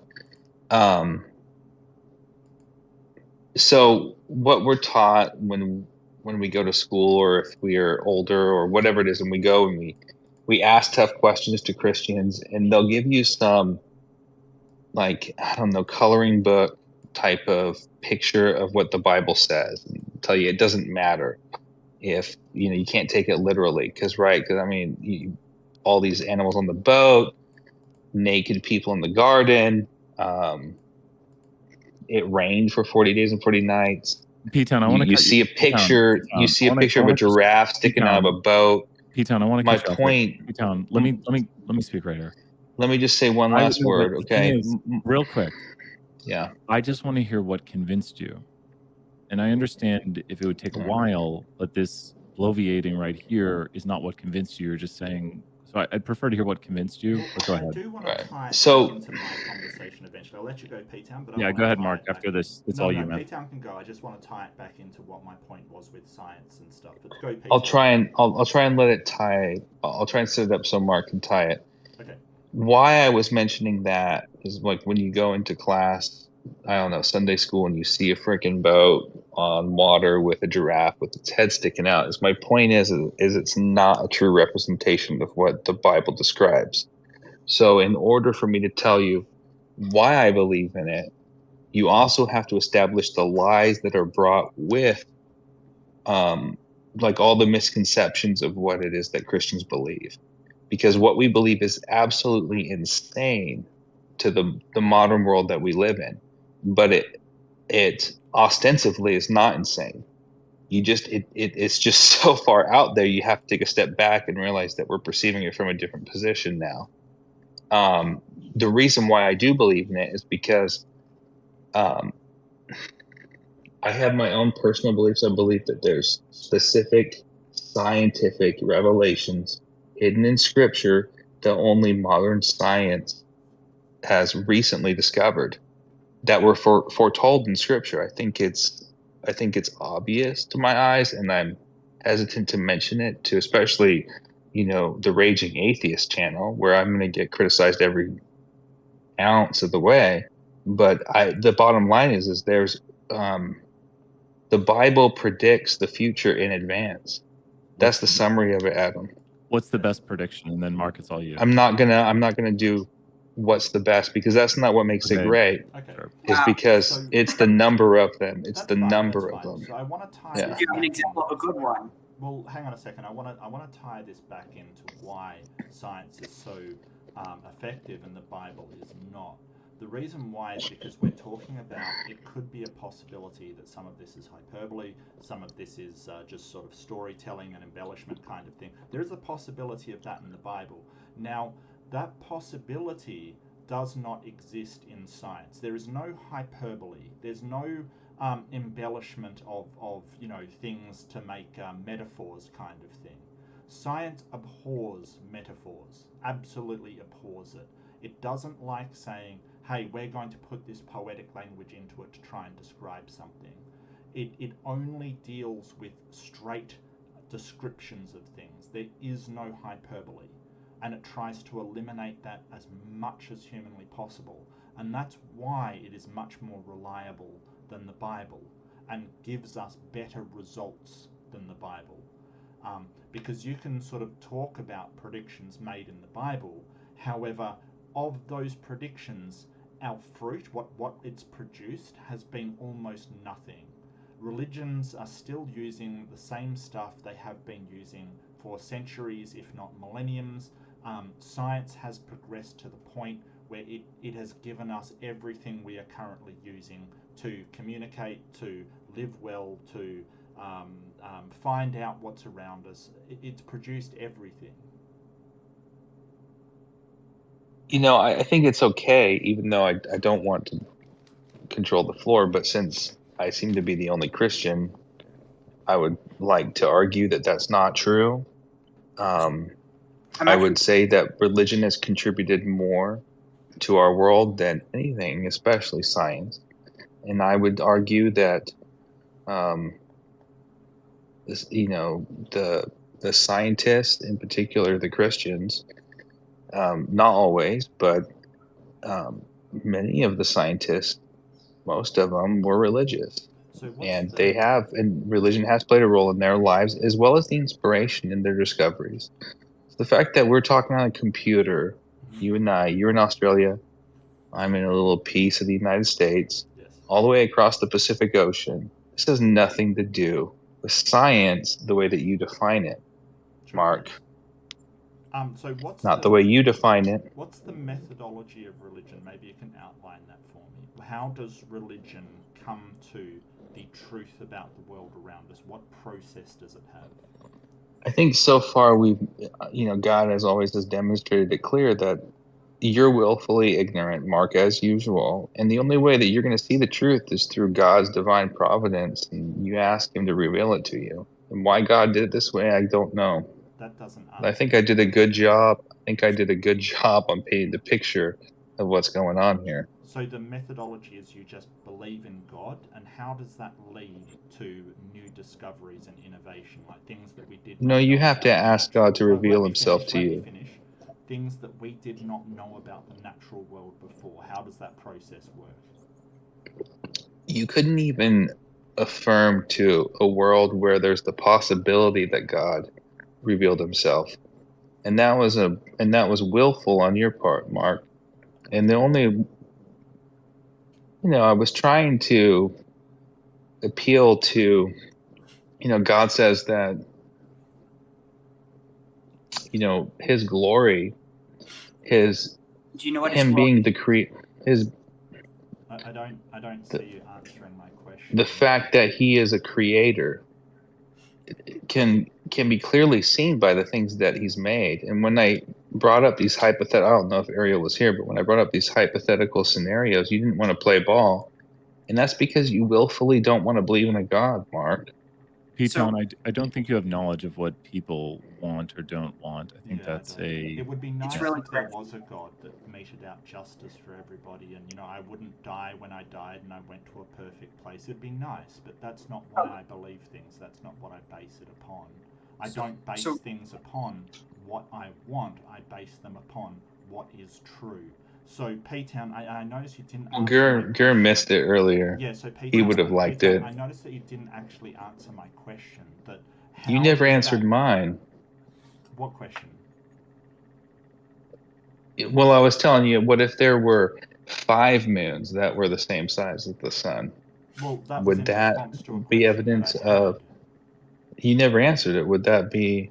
Well, would that be a way that God might demonstrate to you? It depends on the physics involved. If the physics showed that those moons should line up and ought to be that size because of the way that they formed, What if there wasn't? What if? Yeah, if I could just finish, I don't see why there would be a God involved, and you would have to demonstrate that a God was involved.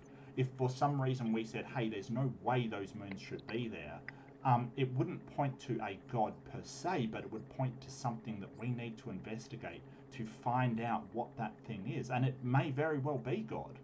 That is a point. I've never said that God is not a possibility. Like in some possible world, a God just is impossible. I've never said that. I've just said that I don't believe that a God exists because that's where the evidence leads me. And it doesn't answer my question of how does your process of believing in God and believing in the Bible get you to an accurate view of the world or discoveries made about the truth of the natural world. How does that work?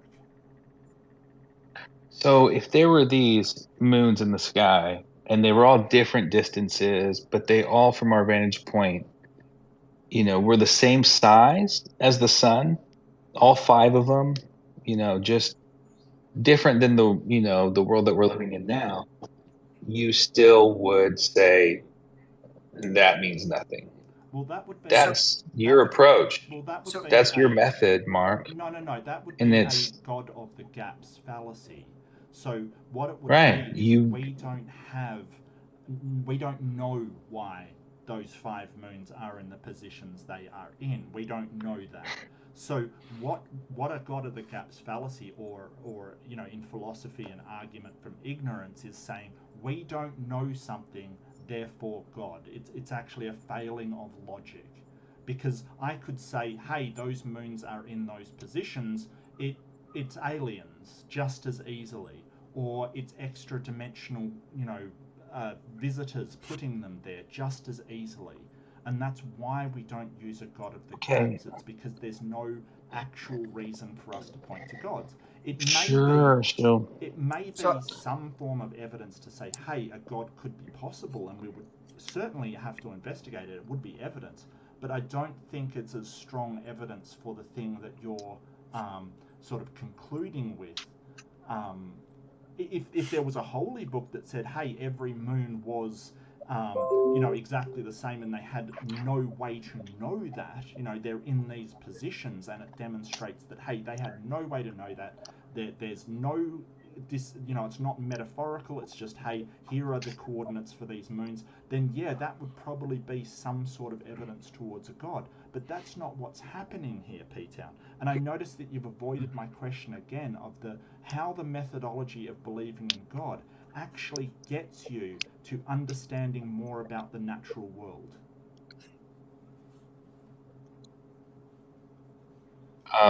There's lots of examples according to Scripture that helps explain the natural world, and I think you've quite clearly demonstrated that you're willfully ignorant. E-Town, what is the best? Just like the Bible says, Mark, and I love you, but what's the best example that helps explain the natural world? I'm not going to play your best example game, Adam. Come on, because you don't have one.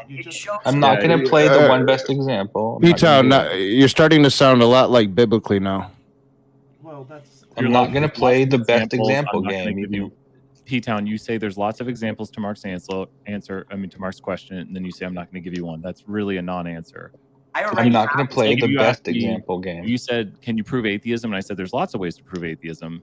And then you said, can you give one? I said, I'm not going to give you one. So, P-Town, you've offered us nothing here other than saying I've ever said any of that. But yeah, you. I'm not going to play the best. I'll give you an example. Okay, I'm not going to play the best example game. Give an example. Let me see here. There's a lot of them. Okay. Let me think for a second. Light is parted. Go ahead. Light is parted. Yeah, and not just that. So the light contributes to, the parting of light is related to the energy on the earth that contributes to wind. How do you know? In particular, the particles that are separated in the sky. How do you know from the Bible that light is energy? It talks about it. But let's just let's even go deeper than that, though, Mark. Let's talk about how light travels. at a particular speed. That's established in the Bible too. It's not instantaneous. For years, that was an argument amongst. And plus, Adam, not to mention that, like I gave you examples earlier when it comes to the stars. That says that the light travels at a constant speed. Which verse is that? I can't. I don't have that in front of me. Okay, so we have now. I never said constant speed. Okay, can you offer any verse that we can look this up and read about it? I can probably find the one that's parted, but I don't have my computer up here. Also, the idea of parting light, that's literally something you can observe with a glass prism. That's not something that needs to be revealed by God. I'll just take seeing it in the Bible, and I'll think Bible has a little bit of science. It doesn't prove the Bible, but I'd like to see any backing of this. I'd like to see the backing of the Bible talking about the speed of light, because I have never heard that.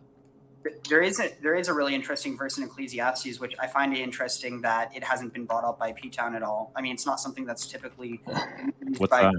Bring it up, though. Let me mark it, Ariel, because... Yeah, so here, I need to pull up. It's literally one of the first verses. Here, I'll share my screen. But, and I mean, Ecclesiastes also talks about how there is no afterlife, how everyone has the same fate. But the thing is that... how do you view that? Is that metaphorical or is that literal? Okay, so I just want to bring up. All right, you're a little sneaking in a little low blow. I have another one that's. I have one that's fun. If you guys want. Let's look at this one. Job 38:24. So 23 says, "Which I have reserved against the time of trouble, against the day of battle and war. By which way is the light parted, which scattereth the east wind upon the earth?" So east wind means the big wind, by the way. It could also mean metaphorically like war kind of. But the point is that it's a big wind. It's not the little wind. Anyway, it becomes important when you pattern it with other scriptures. So what about the natural world do you find out when you're sort of told that the way light is parted, which scattereth the east wind upon the earth? I think it's. I'm going off my memory here. I think it's Job 28 where it gets into more detail, where you can pattern that scripture with. P-Town, that might interest you. P-Town, I'm being 100% serious here. I would be convinced the Bible has some advanced knowledge in it if you provided to me one verse where people found something out in the Bible. So here's my question to you. You ready? Yeah. I need a verse that has advanced knowledge, like let's say it's like DNA has a sequence, and then people read that verse in the Bible, and then they start to research it, and then they find it out. Is there any verse in the Bible that people use to find advanced knowledge and we're able to test it? Like, can you provide that verse? So, Adam, I think that the Bible is littered this is with a yes it. Or no? What I'm saying is the Bible is littered with it, but for some reason, there's always a way to cop out the way it is, like, because it's, especially in the Hebrew, it's kind of poetical, so you can just say, oh, it didn't actually say that, God just got lucky, or that's too vague. But like if it's too specific, here's an example. Adam, I'll give you a couple. I'll give you a couple. Let me answer his question with something literal first. Hey, shove it for a second, Mark. There's always a way to cop out, but there's always a way to cop in as well. There's always a way to post hoc rationalize what that sentence means and pair it up with a scientific fact that we learnt through science. We didn't learn how light acts through the Bible. We learnt it through science. Here, look, Adam, to answer your question, if you go, I'm just going to, since Mark brought up Job 38, if you go to the beginning of that, it talks about the springs in the sea. Okay. So the idea that there are springs in the sea is significant. But if you go to Jonah, go to Jonah, it's more specific because there's mountains under the sea. And not just that, he went between the roots of the mountains, which in a way, if you look at the globe and you'll see, say, the mid-Atlantic ridge, the way that it's formed. So the deepest parts are kind of like being between the roots of the mountains. And this is just one of thousands of examples of, you can cast it to, oh, well, everyone knows that there's mountains in it. Well, no, not exactly. Look at the globe. Here's a question. Well, you said globe, right? You agree the Earth is not flat, correct? Right, yeah. So when Job talks about the pillars and the four corners, that's metaphorical, right? There's no pillars. There's no pillars that hold up the earth. There's no corners to the earth, correct? Yeah, I don't know where Job talks about that. There's no pillars. There's no corners. He talks about how it's circular and how it stands upon nothing. But what if? I pulled it up. Wait, Ariel, real quick. What if there was pillars? What if there were corners? And then you're like, oh look, the Bible got this correct. I think Mark's making an amazing point right here that you're post hoc rationalizing anything we find out to say, well, look, there's this thing in the Bible. There's no scientific discovery of any noteworthy that has been found by people reading the Bible and saying, ooh, this has knowledge that we didn't know. You can't point to any verse you have not. So, and plus, I want to know, Peter, how you know there's undersea mountains, how you know that Bible verse is accurate. Why there's mountains under the sea? Right. How do you know that?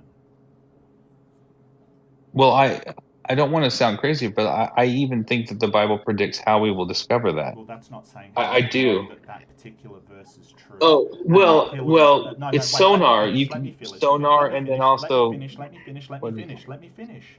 How do you know that verse about there being mountains under the sea is true, and the one saying that the pillars and the corners of the earth is not true? How do you know that? I don't know about the pillars of the earth and the corners verse. It's not something I focused on. I haven't gone to the Hebrew and the Paleo-Hebrew and the Aramaic to decipher what it's really talking about. I haven't done that yet. But to answer your question regarding the mountains and the valleys under the sea, we've learned that because we can listen to the earth as described in the Bible. We can pinpoint the locations of it. And we can use sonar, and we've been down there, and we can use sonar to map out a picture of it. And you see it now actually drawn out on the globes that you see everywhere, and the maps. Process that we're using to find that out? So what they do is they speak to the earth, and then that sound bounces back to us, and then we measure the rate of time, and then it causes. I'm just telling you how the Bible describes it. Speak to the earth, and then that sound comes back to you. And then that sound and measuring the rate at which it comes back to you, you can use that to extrapolate a physical map of the shape of the earth under the water. Yeah, so just to make it clear, we're using science to find that out. The reason why you know this is because of science, not the Bible. Here we go again. Every single time you have something that sort of you don't agree with, it's metaphor and it's hyperbole and it's just poetic language. But every time that we have something that matches up, you've said, okay, I know that's true and therefore the Bible is correct. But you're actually basing all of that knowledge on the scientific evidence that we've found, not what you read in the Bible. Because if we didn't have the scientific knowledge to say, hey, there's mountains underneath the earth, or underneath the sea, sorry, you would just say, hey, that's hyperbole and it's poetic language. It's just, a metaphor. P-Town, do you remember what first convinced you of the Bible being true, and how old were you? I do, and you're going to find it kind of where it first dawned. It again, remember, it's not just one verse, and it's not your best evidence. It's thousands of little things that are the evidence, the foundation of what I believe in. Besides Jesus Christ Himself, which everything else pales in comparison. But the one verse that really got me, to be honest with you, isn't actually Job 38. And it sounds stupid. It's not going to mean anything to anyone listening. I'm sure that everyone's licking their freaking lips, licking their chops over me admitting this.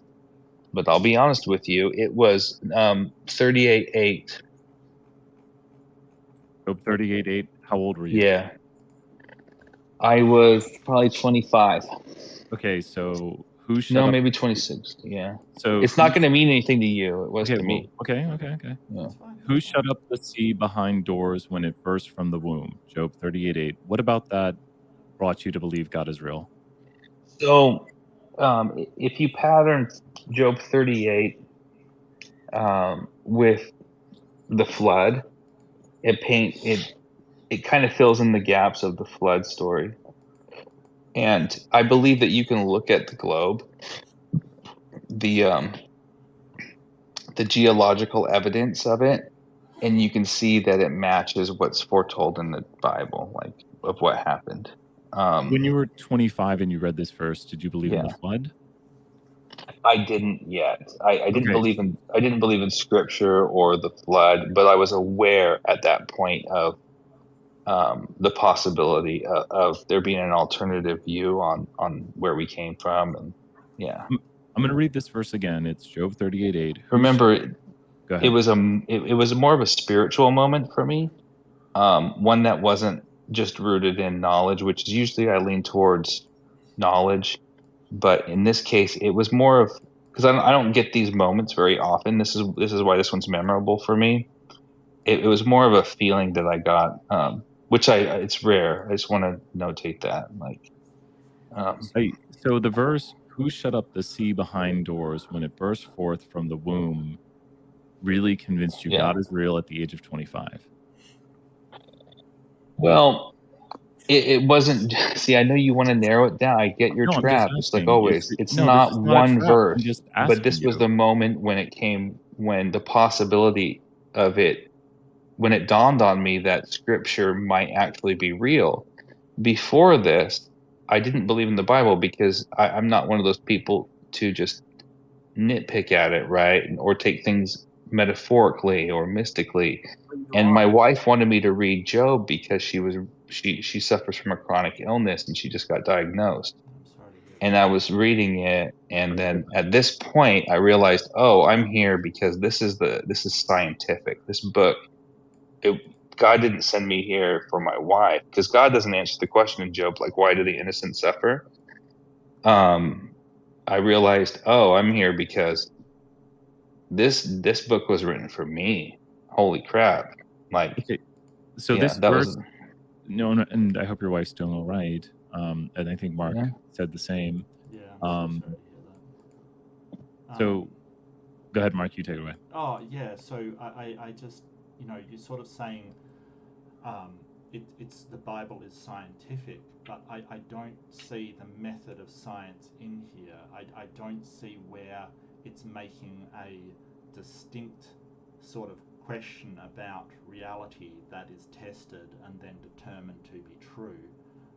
To me, a lot of it seems like sort of poetry and metaphor. It doesn't have what I would sort of call science in it.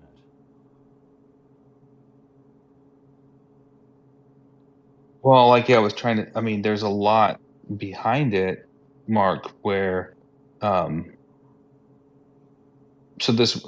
I don't mind sharing my view, and the possibility of how it would pattern with the science that we observe now.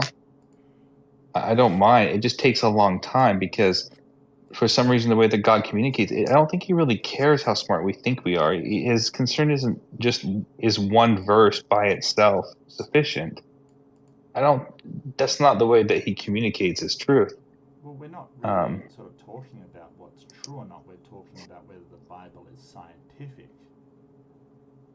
Well, the way that you define scientific is it'll never be, because you want to define science a different way than I would define science. I define science as the process of uncovering truth, knowledge, and you define it as methodological naturalism, or using trying to prove something false as a means to move forward. But clearly, by your definitions, you'll never find God that way, Mark. But I mean, let's doesn't go work with that the way. definition sort of process of uncovering truth. So you're aware that some processes are worse for uncovering truth. Would you agree with that statement?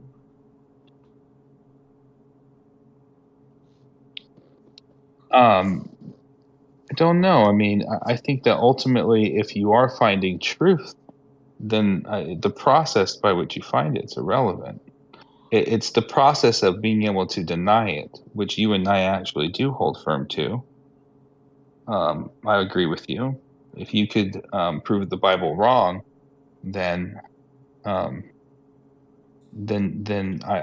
and I agree on that. Well, how do you know that you've found truth if the process in which you're uncovering truth isn't a reliable process. Like if it just doesn't matter whether it uncovers truth or not, and you just believe that process, how do you then determine whether you've found truth or not? It predicts the future in advance. And I don't know. I know that everyone's going to assume I don't see it in here, but it is true. It's true in so many ways, in so many different fields of science. Sociology, psychology, zoology. You have in the medical field, you have it geology, you have astrology, astronomy, even freaking weather. I mean, P-Town, you also have the seas. I mean, it's littered with knowledge. P-Town, does the Bible get anything wrong? I think that there are some things in there that I haven't fully been able to understand. Like, does it get some things wrong? I'm afraid. Pi. Yeah. Pi is a mathematical number. Right. Yeah. Oh no, I like. Yeah. I like this topic. Sure. Does the Bible get pi wrong? So that's where. So there's. It's a yes. Can you start with a yes or no, please? It's not a yes or no because the answer is. That's a true dichotomy. So it is a yes or no. But the answer to your question is not a yes or no because you're referring to whatever the shape of the golden bowl, right? P-Town, it is either the case that the Bible gets it right, or is it? Shove it up your butt, because that is a magical. It's a magical example of how the Bible is divine, right there. You know what? Because it gets more. P-Town, do you know what a true dichotomy is? I do. You're an ass, and I'm less of an ass. There's a dichotomy. No, it would be ass. It would be ass, not an ass. That'd be a true dichotomy of ass, not an ass. Oh, that's right. I was wrong. You're just more of an ass. Go ahead. No, I know where you're going with this, but the answer to your question isn't going to be there if you're already going to define my answer as being wrong. When it comes to the it is either it is either the Here case. we go again. Yes, it is either the case. Bring up your point so I can address it. Okay. Bring up the scripture. There are two cases. Either the Bible gets it right, or the Bible does not get it right. That's Show your scripture so we can battle this out, Adam. Sure, okay. Bible, or do you have it, Mark? Not on hand. Give me a sec. Okay. Bible verse on pi. It is 1 Kings 7:23. Yep, that's correct. Can you read it for me since I don't have my computer and stuff open? Okay. Here, I'll pull it up. And he made a molten sea 10 cubits from the one brim to the other. It was round all about, and his height was 5 cubits, and a line of 30 cubits did compass it round about. Yes, I've done this before. I did this study. If you actually take the numbers, because each Hebrew letter has a number associated with it, and if you actually do the math, it's actually very specific. It's, what is it, 3.16, whatever? No, you got the second number wrong, 3.14159. Oh, thank you. Gosh, it has been 15 years since I've been. P-Town, I appreciate you conversing, but you've been at points many times rude, and you've gotten things wrong. I think a little humility would go a long way here. I know, and I've been acknowledging everyone, but I haven't been in a very good mood this week. And when you get dogpiled on by atheists all the time, it weighs on you, and I apologize for that. We're not trying to dogpile you, P-Town, and maybe take a break if that's how you're feeling. And I do take breaks when I sort of get angry and upset. I don't think you've gotten dogpiled at all. Well, I mean, he is outnumbered, so I will at least give him acknowledgement coming into a room where many people disagree with him. That's a lot harder than it sounds offhand. I've done that myself, and it is very difficult to do. So, yeah, full kudos for that. I don't think anyone's been hostile, but I'm between you and Mark, Rage. I'm like between. I'm like, yeah, we've been a little hostile. We've been a little confrontational, but not hostile. No, sometimes Yeah, I'm going to take off. Just Go a ahead, sec, Mark. P-Town. Sorry, mate. I'm going to take off because I don't want to dogpile you, P-Town. I don't want you to be felt like you're being attacked. Oh no, you guys have been great. Well, I just think that sort of so with and I'll just sort of say my final piece kind of thing. I just think that with everything that we've discovered through science, like the amazing stuff that we've discovered, and science isn't perfect. You're right, Peter. Science isn't perfect. It is the best way we have of progressing in our knowledge about the universe. Unfortunately, the Bible isn't going to teach us anything new about the universe. Like, it's not going to tell us, the answers to, what composes of, a planetoid's atmosphere, or how we're going to develop, new sources of power, and how we're going to actually, progress in our understanding of computer systems. It's just not going to.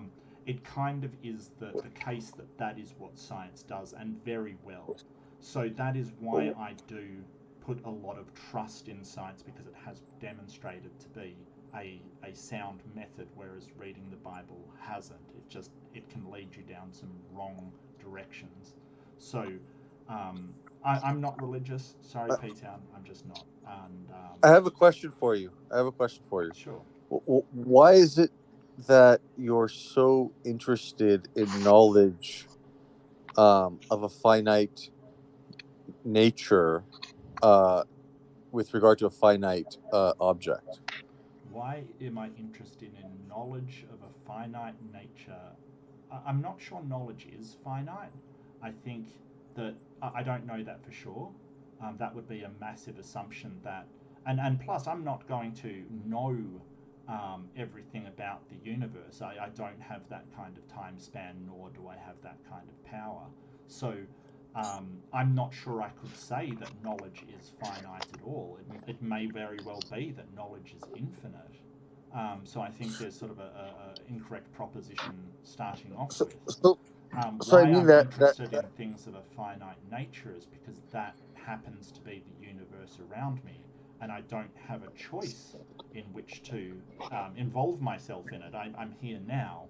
So having knowledge about the universe around me helps me and others around me, and is the best way to live a life that is a good life. Because if you are incorrect about the things around you, if you don't have knowledge about the things around you, your life probably won't be as full as it could be, I guess.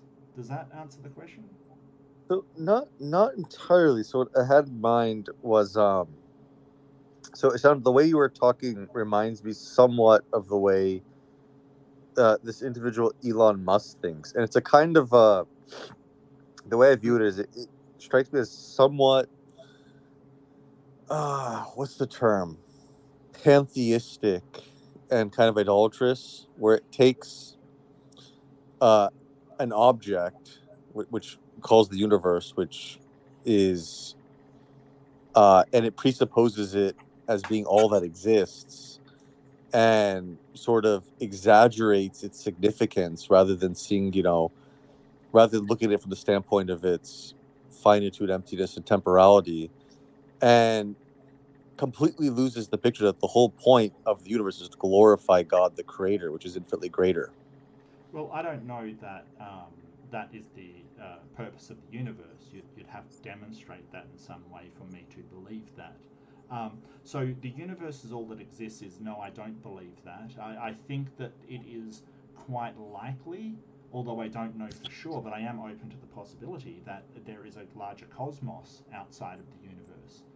I don't make any statement as to what that would be, the laws of that cosmos. I don't make any statement on that.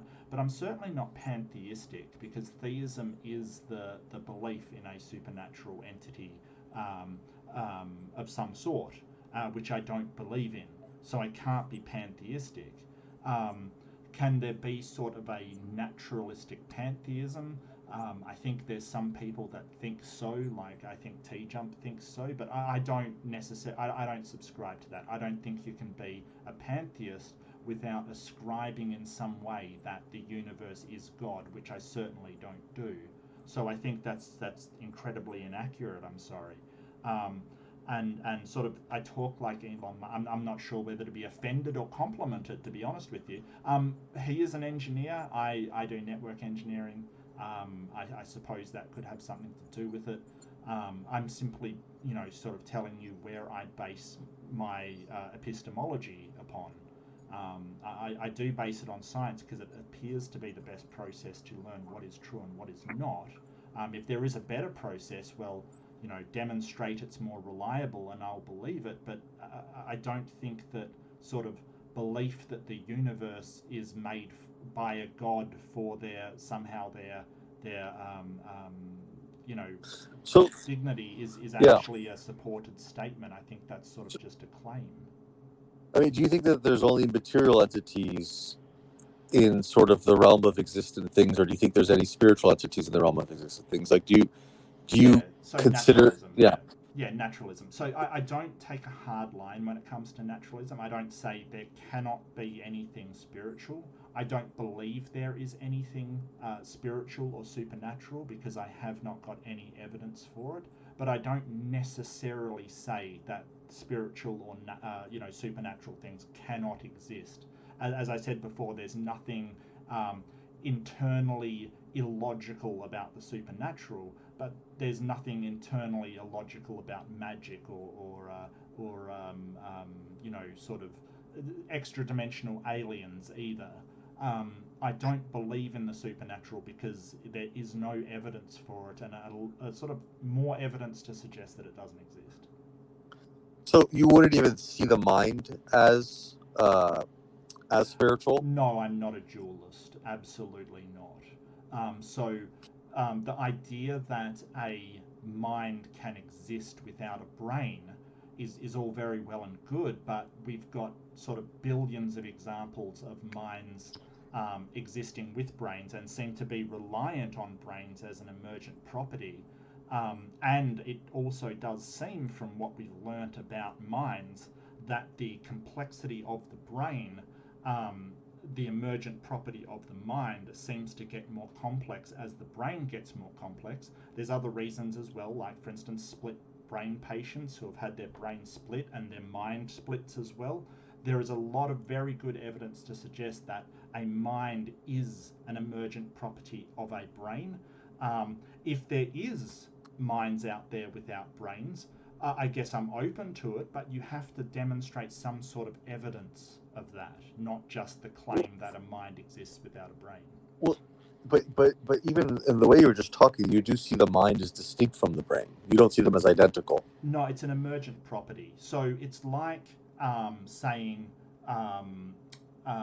how traffic, the idea of traffic, the emergent property of traffic and traffic jams and things are different than the cars on the road. Right? One is the physical instantiation of something. The other is an emergent property of how that physical thing is actually working. Real quick, y'all, I'm like passing on out in my chair. I'm gonna end this. You guys feel free to talk, but I've got to end this, and I got to go to bed. It's my fault. I'm boring as fuck. It's 1:20 in the morning, and I'm just falling asleep. No, I hear you. So I'll wrap this up. No, you don't have to. I'm just gonna end it and go to bed. Y'all talk as long as you want. Okay, so I'll wrap up this thought anyway. It's kind of like, so emergent properties are kind of like, or emergent things are kind of like, they're reliant on physical y'all have a good things. night. Oh, good night, Nock. Yeah, have a good sleep, mate. But they're not physical things in and of themselves. Right, so you've got things like the stock market, right? Like physically, it's all just stuff being traded, resources being traded, money changing hands. But the system itself that it produces is this complex stock market. It's complexity from simple things happening. So in the cognition of thoughts, that very process of perception with which cognizes thoughts, you would see that, and which cognizes thoughts ranging from simple thoughts to more complex ones, like this property dualism or whatever you want to call it that you were describing. It's not. You don't see that the reality of that incorporeal process of perception or intellection that underlies sort of ideation and so on and sensation, that itself is clearly by its nature something existent but immaterial. But that's like saying the stock market is existent but immaterial. You know, that's like saying any emergent property is existent but immaterial. Just because something is an emergent property doesn't make it supernatural in some way. And I'm not a dualist at all, not in any way, shape, or form. And sort of you have to deal with the idea of split brain patients, people that have had their brain split down the middle by the corpus callosum, I think it is. Basically, their brain split in half. And what happens is each half of that brain, that mind that it's produced, has a different personality. So that is very strong evidence. Like, for instance, one guy was split down the middle, and one side was a theist and one side was an atheist. One side liked something and the other side disliked it. It, to all intents and purposes, when you split a brain down the middle so there is no longer communication between the two hemispheres, it is, for all intents and purposes, two people with two different personalities, two different intents, two different, completely different. And in some way, you've got to factor that in, that what you're claiming with dualism is there is a spiritual personality, a spiritual mind, that when we split the brain, another one comes from somewhere. And I don't know how you would sort of demonstrate that is happening. Does it come out of nowhere, or does it split around?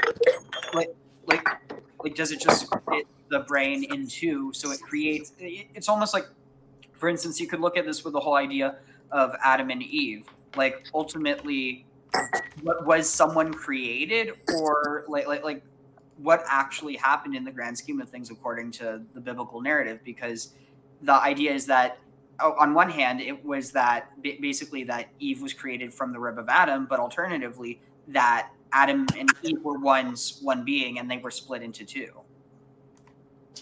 I'm not sure what that's got to do with split brain patients. I don't think there was an Adam and Eve at all, so I don't think I could comment on what happened there, because I don't think it is a thing. Well, what I'm talking about more so is just this idea, and you see it throughout antiquity, of the androgynous human, that man was created. And again, the connection I'm drawing is just that you have one person who becomes two. Okay. This idea of two personalities that emerge out of one body, or at least start in one body. And so with this, is it actually that a new personality is being created, or is it splitting a whole personality into two different ones? Well, I would suggest it's splitting a whole personality into two different ones.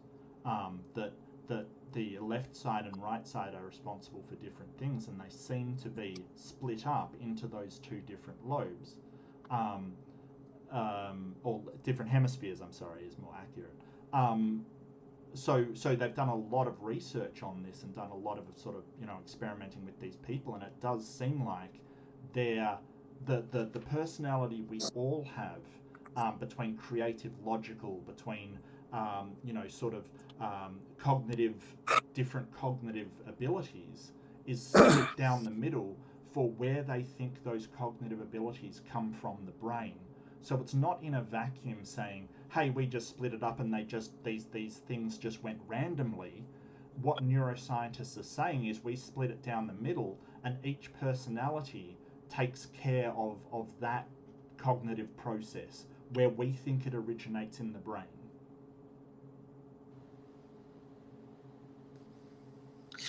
I'll try to find some papers on it. It's absolutely fascinating. So let me jump in. So you don't think that? I'm sure that you think that the most important thing about us as rational creatures is the actuality and the activity of our intellection, which is not actually physically instantiated in any sort of way. Well, sure it is. In what? Of course it is. I mean, we can see we can No, give people MRIs meaning and see what their what's that? we can give people MRIs and sort of understand how their brain is working, what's responsible for what kind of thought, and see the stimuli going in and the sort of signals going out. I mean, you can sort of say, hey, well, we don't know exactly what they're thinking. Well, yeah, that's sort of limited to, an audience of one. I should clarify. No, I see. I should clarify. What I meant to say was that let me put it in these terms. What is not that I was talking about the very sort of ontology of the subjectivity is not, strictly speaking, physically instantiated. Is not a physical sort of a thing. But it's what subjectivity. Yeah. The subjectivity doesn't have an ontology. That makes no sense to me. Well, it does. It has a being. Like I'm talking about, like just our conscious beingness. Wait, but subjectivity is dependent on a mind.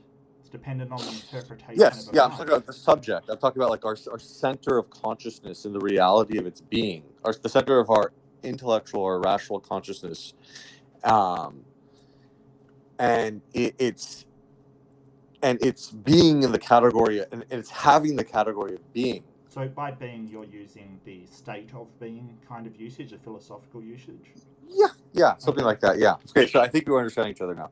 So I'm saying that is really the most important thing about us. That's what makes everything, that's what sort of underlies and makes coherent everything else. And I'm saying that itself, like in and of itself, is not physically instantiated. So that makes no sense, because subjectivity is entirely dependent on minds, whereas ontology is the metaphysical being of something, right? So you can't have an ontology. You don't think minds have being? No, let me finish. You cannot have an ontology of subjectivity.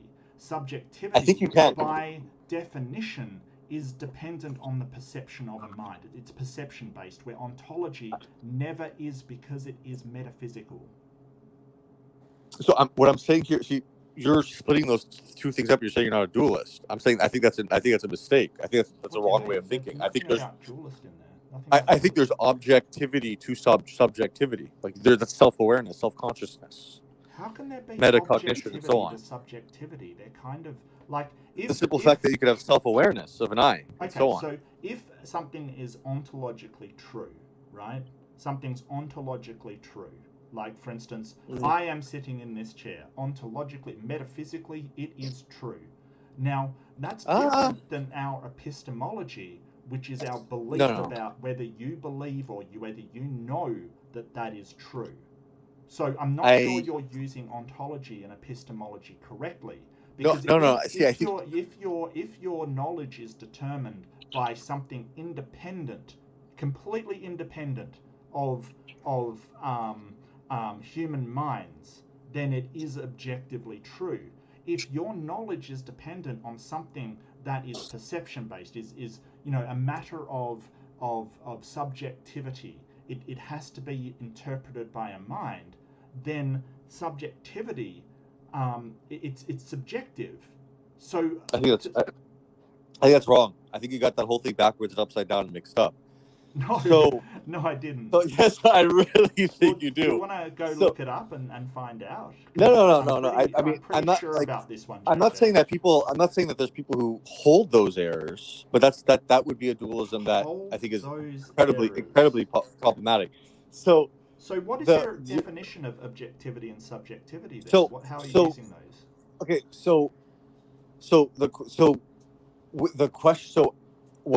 what I would, there's different ways of approaching that, but I want to keep it like more. Okay, so no, there's only one definition that you're using, and you're saying it's the opposite of mine. So I'd like to know what it is. Here's one. Well, what is it? So for subjectivity, I would define that as simply what is pertaining to a subject of perception, and the object would be what is pertaining to the object of that subject of perception, the object of its consciousness or perception, and that self-consciousness itself shows that the subject can objectify itself. You see, as a really existing thing, but not a really existing thing in a physical, corporeal sense. Yeah, I've never heard of those definitions. Yeah, it's fine if you haven't heard of it, but think. So, you have to think. So what is pertaining to a subject is, so that's more an entity, is that what you're trying to say? Pertaining to an actual sort of, agent, is that what you're trying to say? Well, so I mean, you could say entity, you could say agent. Agent kind of gives it perhaps more of a dimension of volition or will or whatnot. But really, what I'm talking about is, I was just trying to see. We were talking about, the reason I moved into this direction was because we were talking about the nature of things, material and spiritual, and you said you're open, but you don't know. You're not like, and I was pointing back to the mind as something really existing in a way that's fundamental.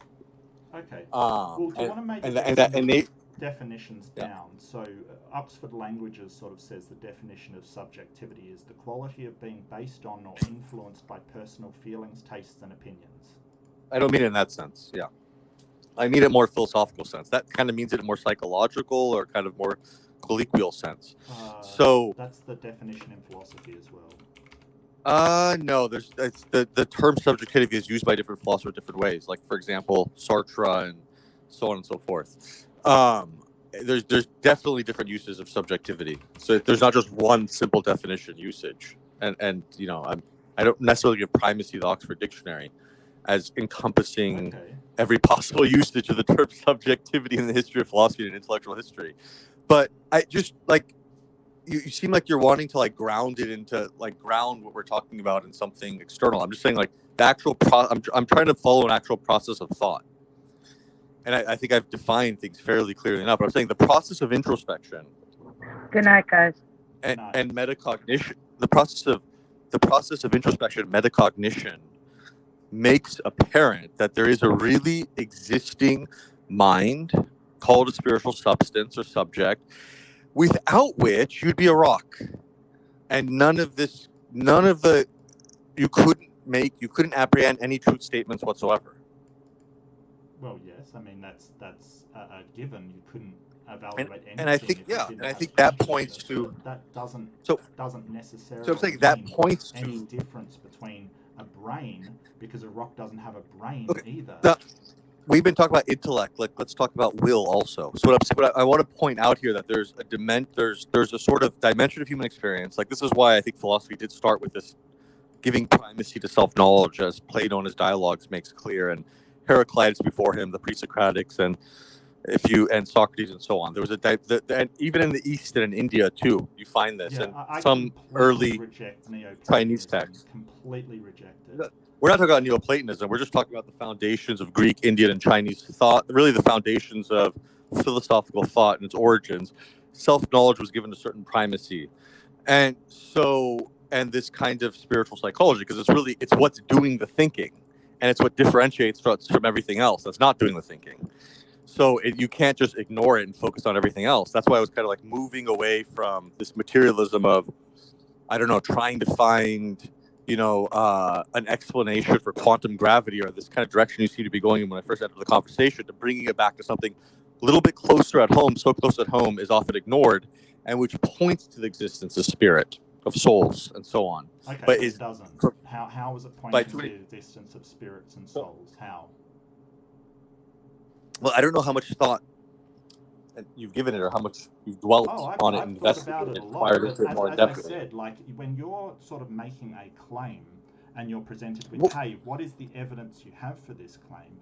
I must take into account. Let me finish. I must take into account the methodology you are using to get to this claim. Okay. Now, from my point of view, what it seems like you're doing is trying to define this into existence, saying, hey, subjective pertains to a subject. I'm going to claim an ontological subjectivity. Therefore, I'm defining into an existence a subject that is ontologically true. Are you saying? Are you presupposing a materialistic ontology? Excuse me, not the natural brain that we are familiar with. Now, none of this sort of gets at why a split brain patient has two different personalities. and none of it gets at the methodology for which you are using. All it Here's shows the problem is with that what you're you're willing to define something into an existence, No. which isn't. No. That's wrong. I can see how you might think that, but it's wrong. It seems to me that there's a couple problems here. One is you're presupposing, because of this kind of scientism that you found yourself in, a materialistic ontology. Nope. You're presupposing that the only type of being that exists is in a material mode. But what I wanted to point back was two things. We were talking about intellect and intellection and the existence of the intellect, which is as real, if not more so, than a brain. Now, and more important, as primacy in relation to any sort of just physical brain, with regard to the whole process of perception and cognition and ideation and so on and so forth. Now, we didn't talk about the will. So really quickly, we could end with this. I want to ask you one question about the will, but I also want to ask you a question about activity. Let me ask the activity question first. Thank you for your patience, by the way. So, of course, you would grant the existence, the observable existence, the verifiably observable existence in reality of all sorts of material and cosmic activity, sort of on a physical level, in a physical way. You wouldn't deny the sort of obviously demonstrable and observable reality of all sorts of activity of a physical and material nature.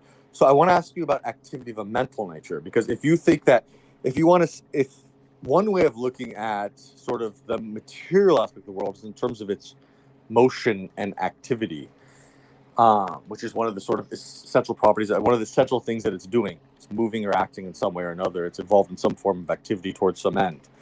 The same is true for mental activity, and it's distinct from mental activity is as real of a form of activity, if not more so, than any sort of physical activity. And it's not identical to, or of the exactly identical or same or consubstantial category as sort of like any sort of like brain or bodily activity. It's distinct. And not that there's no correspondence or relation, but it's distinct. So I'm saying mental activity, the process of thinking, the process of remembering, all the various sort of acts of cognition, quantification, what have you. And not only that, but sort of almost pure acts of the will, where you sort of make various acts of the will, moving your hand, moving your mind in various ways, like just counting from 1 to 10, just internally, mentally, not out loud, not verbally, whatever it may be, whatever sort of mental acts, whatever sort of internal acts. There could be acts of the will where you just kind of like feel or sense or scan your body. This is a lot, JJ. You've got to wrap up soon, dude. Seriously. So what I'm saying is, your acts of the will, like, you don't think the acts of the will are real, and that those acts of the will are spiritual, that they're not they're not identical to physical acts. You could move your hand, and you could say that there's an aspect of that which is physical activity, but you can make all sorts of internal acts of the will which are just purely mental or spiritual, not physical at all. Don't have any sort of physical expression or visible extension. You've been going for ages, mate. You've got to wrap up. This is getting there it is. That's wrapped up. Yeah. Okay. Isn't that basically? I'm going to address every single point you've made, and I expect to be given the time to do so, JJ, because you went through a lot. Presupposing materialism, I've already said that I don't presuppose materialism. I do not necessarily adhere to naturalism, only that is the best explanation, and that is the one that I believe in because it has been demonstrated, and anything spiritual or supernatural has not. So I'm not presupposing that science... Are you going to let me talk, or is this conversation going to end right here, JJ? No, I'm not you talking. I just wanted to say that. Don't. Just let me go. I let you go. Let me go. Okay. Sure. So the idea that I'm presupposing science is not correct. I am actually relying on science because it has been demonstrated to be the way to find truth in our reality. It's not a presupposition if there is evidence for it, and there is so much evidence that science actually tells us the truth about reality. I don't even know where to start. Like, to go through all of it would be mind-numbing. So there is no presupposition there. you are incorrectly labeling a demonstration of efficacy to be a presupposition of efficacy. Completely and utterly wrong. The existence of intellect, that's fine. I acknowledge the existence of intellect. I do not acknowledge dualism, which you are smuggling in there. It is not dualism that produces the intellect. It is not a spiritual thing that produces the intellect. It is the brain that produces the intellect. You've sort of said the primacy of brain. No proof. I have a lot of evidence to suggest that the brain is responsible for intellect and is responsible for will. You sort of said, oh, well, you can verifiably acknowledge the existence of, cosmic activity, physical things of a physical nature. Absolutely, I do acknowledge that. What has not been demonstrated to me is the existence of something spiritual or supernatural. The mental nature that you were talking about, the brain produces the mental nature. You're sort of saying, well, you think that, the will must come from a dualistic perspective. I do not. I think it is reliant on the brain. You said it's distinct from the physical. This is not true. When we damage the brain, our brain has a wound, and split brain patients, which you have actually failed to address. As I've said, you have to address how this is possible. You have not. When you damage the brain, the thinking part and the intellectual part of the brain is damaged, and it seems to be damaged in the exact part we damage the brain in. So the whole idea that you're like, well, memory is separate, then why, if we damage the brain, does the memory get damaged as well? There is massive amounts of literature on brain damage that results in memory loss, because the memory part of your brain is damaged. So there is nothing about memory that is external to the brain or spiritual. You said sort of moving your hand and things like that. Yes, that is a product of the nervous system that receives signals from the brain. Nothing about that is spiritual or mystical or in any way supernatural. And if you damage that part of your brain responsible for moving your hand, you can be incapable of that as well. If your assertion that it is spiritual is true, then damaging the brain should have no effect on you moving your hand. It should have no effect on you doing any of these things. And you said counting as well. Well, damaging the brain, you can prevent somebody from counting, even to lower numbers. And then you said the will is real. I do acknowledge that will is real and a product of the brain. What I don't acknowledge, and you have not demonstrated in any way, is that it is somehow spiritual, which you just sort of smuggled in on the end there. Demonstrate that it is in fact spiritual and that it is separate from the structure of the brain. Okay. So let me say a couple things there. Thank you. So, and I'll be mindful and conscious of not ranting on too long. So here's one discrete point or thought, sort of responding partially to what you said. Now, but it's going to be a little bit of a back and forth question and answer. So you wouldn't deny thoughts, you wouldn't deny thought processes, you wouldn't deny your thinking when you're thinking. I'm just curious, when you are thinking, whether you're thinking about what I'm saying right now, thinking how you're going to respond to my say, or your thinking is your response to what I'm saying, or your thinking is about your thinking, kind of a metacognition. When you are thinking, what is doing the thinking? What is the sort of cause of the thinking in any moment that you are thinking? You want me to respond to that? Yeah, please. My brain. So you're saying that your brain is the prime mover of your thoughts. It just... I don't understand what that means. So prime mover, what do you mean by that? That the movement of that, what moves your thoughts is your brain. It's the prime mover. Look, it's what moves your thoughts. So if you move a stick, we don't talk in biological processes like prime mover, like you're maybe talking about the universe or something. No. Just really quick though. You know a prime mover. So prime, like let's say I physically. Yeah, I move completely you. reject the idea of a prime mover for thoughts. No. It's a silly concept. No, it's not a silly concept at all. Like when you're sitting there thinking about any concept, what is at the source of the motion of your thought?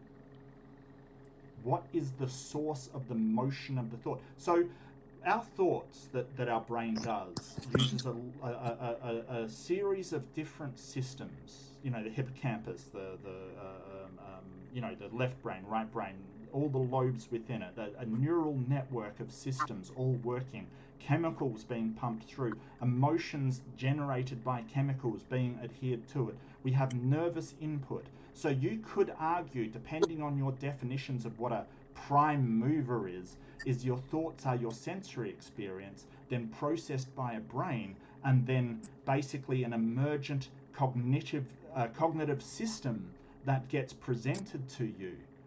Okay. This whole idea of a prime mover is so oversimplistic. But I think that the foundation of intelligence and the foundation of the mind is the brain.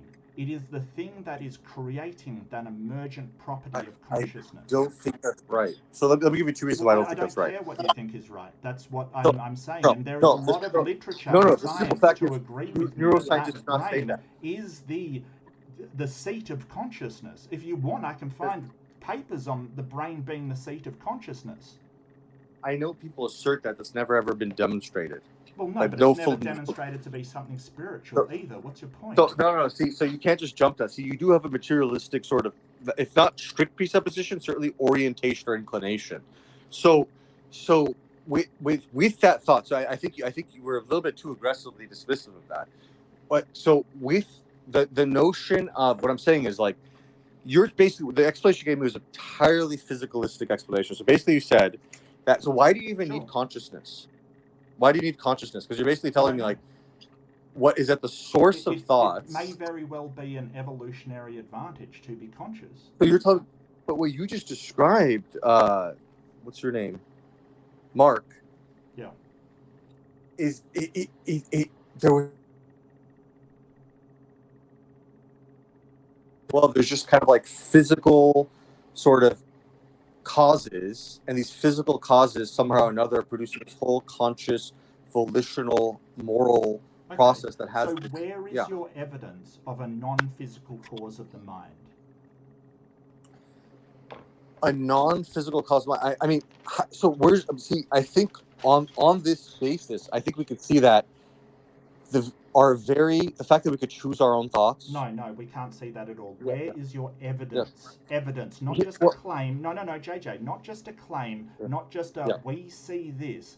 Where is the evidence you can present to me and say, here is the evidence that so you're telling me that this mind is seated not in the brain which it appears to be, because when you damage the brain, it's not brain, but in something else that is spiritual. Where's your evidence for that? Okay, I think there was two parts of a form of an argument.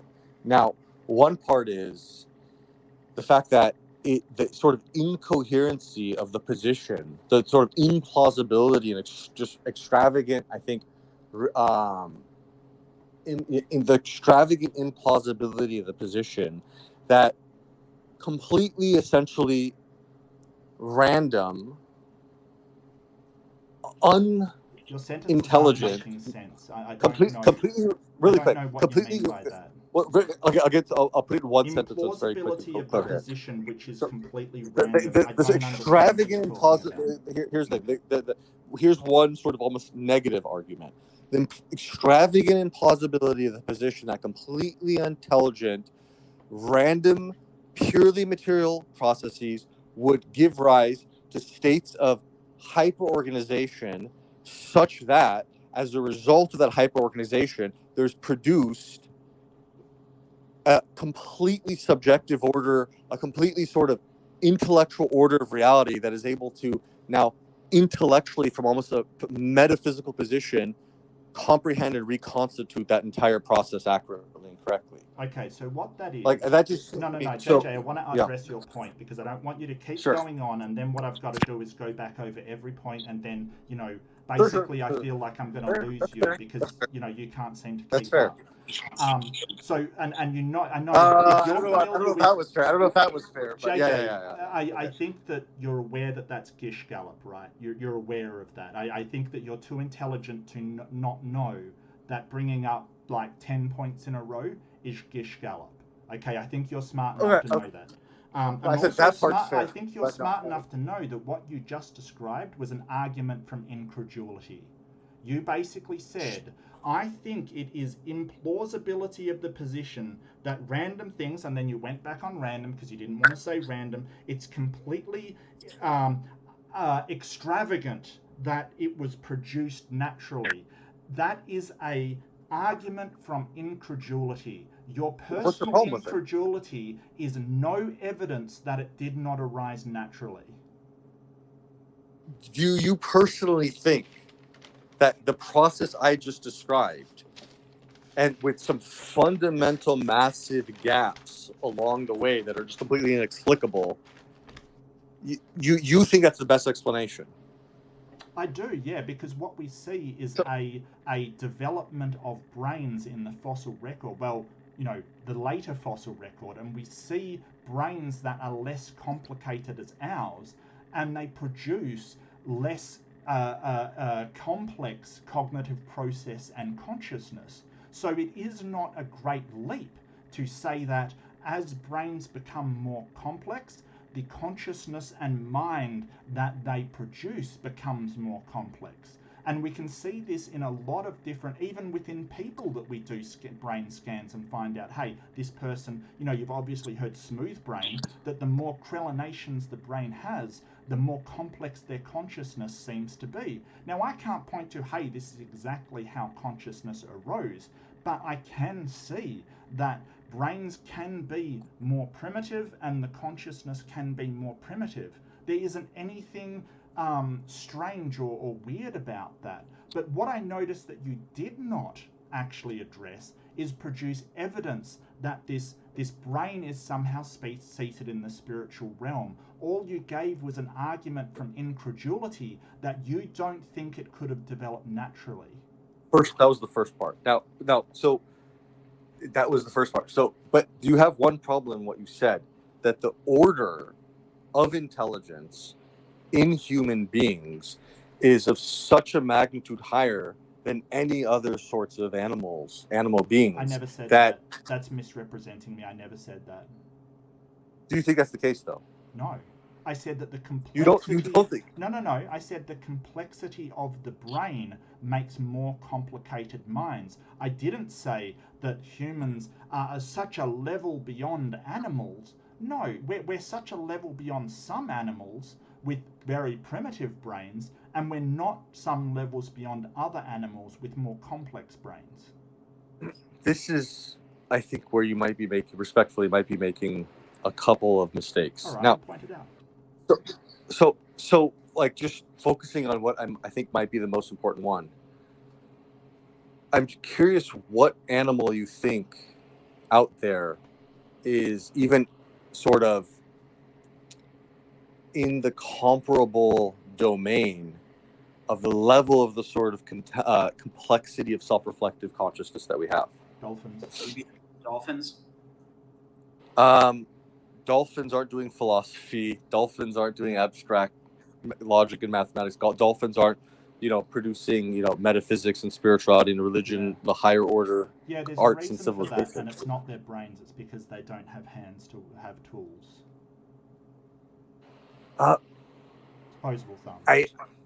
No, but like they don't. I don't think dolphins Okay, forget about the hands for a second. Dolphins don't have it's important. Complex language systems. Anything? Yes, they do. They do. The clicks nothing and close to the scale we have is incredibly complex, and it's a language system. But you would not compare it to any advanced human language system, or even primitive human. Actually, yeah, they even have accents. Yes. And no, I'm not saying that they also can project that across an ocean, which we can't do. Okay, but how extensive is their vocabulary? Very. Wait a second here. You haven't looked at dolphins, have you? The reason why dolphins is not on the technological level humans isn't because of lack of intelligence. It's because they don't have opposable thumbs to make tools, writing implements, things like that. That is the reason why they're not on the level. If you want a better example, let's look at chimpanzees, who are currently going through a stone age. They're currently making rock tools that they're handing down to their children and instructing them on how to use. their language is very complicated, and their language is becoming algorithmic, which means that they're basically standardizing their language.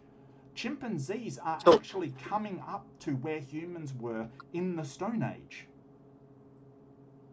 What I'm thinking, I think we're somehow understanding these terms in a different way. Like when I'm thinking a complex language system, I'm thinking, the ability to describe.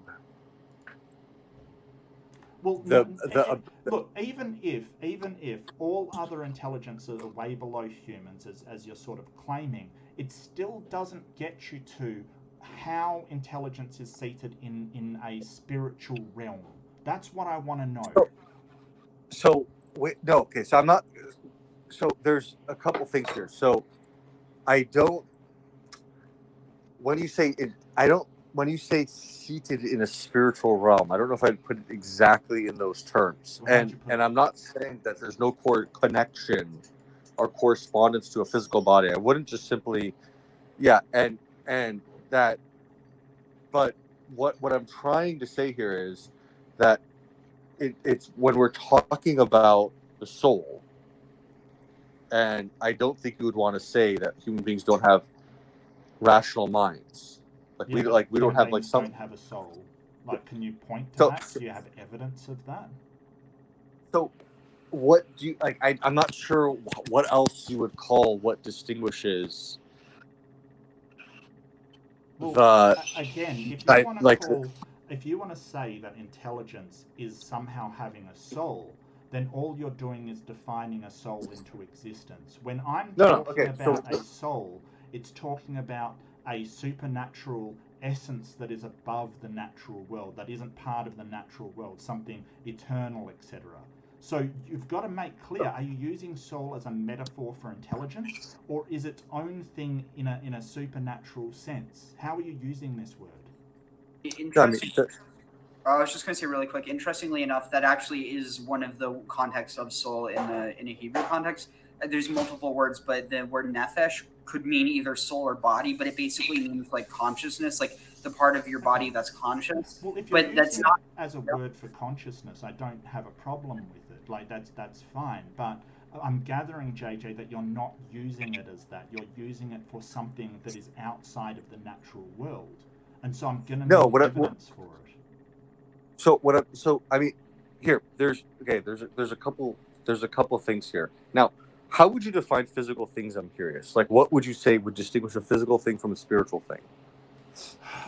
I'm not exactly sure. I mean, I've never encountered a spiritual thing. I don't even know what that would entail. Somebody would have to put some properties and attributes on a spiritual thing, and then sort of demonstrate that they have these properties. I think that you should sort of use spiritual metaphorically, that sort of say, hey, you're engaging in spiritual practice, which really is tied to sort of psychological and sort of traditional sort of practices. But that isn't how I would use spiritual. That's interesting what you just said. Let's focus on that for a second.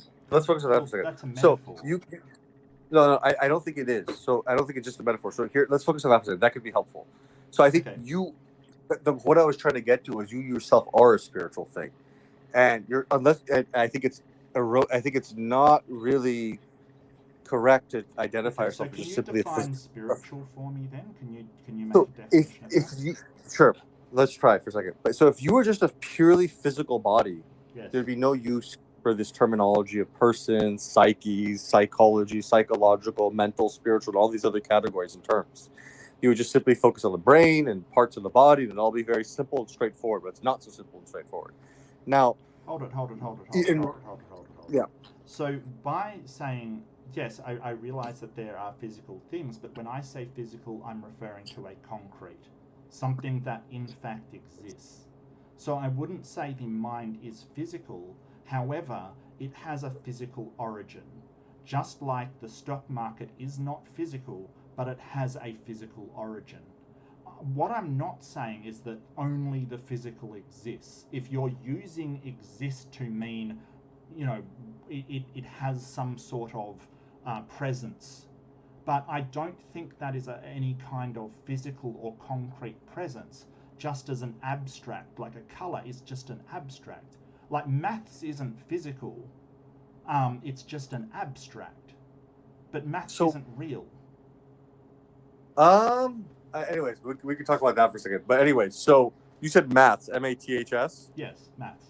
Yeah, we could talk. Yeah, we're not in American English, not totally used to that. But yeah, in any case, so that's another question. I want to bracket that. There's a number of things you said that I don't want to grant the assumptions. I think you're fully aware that the brain, that the origin of the mind being physical is your assumption. You have certain motivations for that assumption, but you're kind of like taking it one step too far when you're JJ, if I've got evidence for it, it's not an assumption. It's based upon evidentiary reasons. You have an evidence-based assumption, but you don't know for certain. It's not an assumption. Now, it's based on evidence. JJ, stop poisoning the well. No, what I'm saying is you have some reasons or motivations to believe yes, that I have a belief that the brain is responsible for the mind, and that brain is physical. And that is based upon evidence. I'm not assuming it. There is evidence. Let's just make a distinction between belief and knowledge, evidence-based beliefs and knowledge. Because I just want to make a distinction that you just don't start.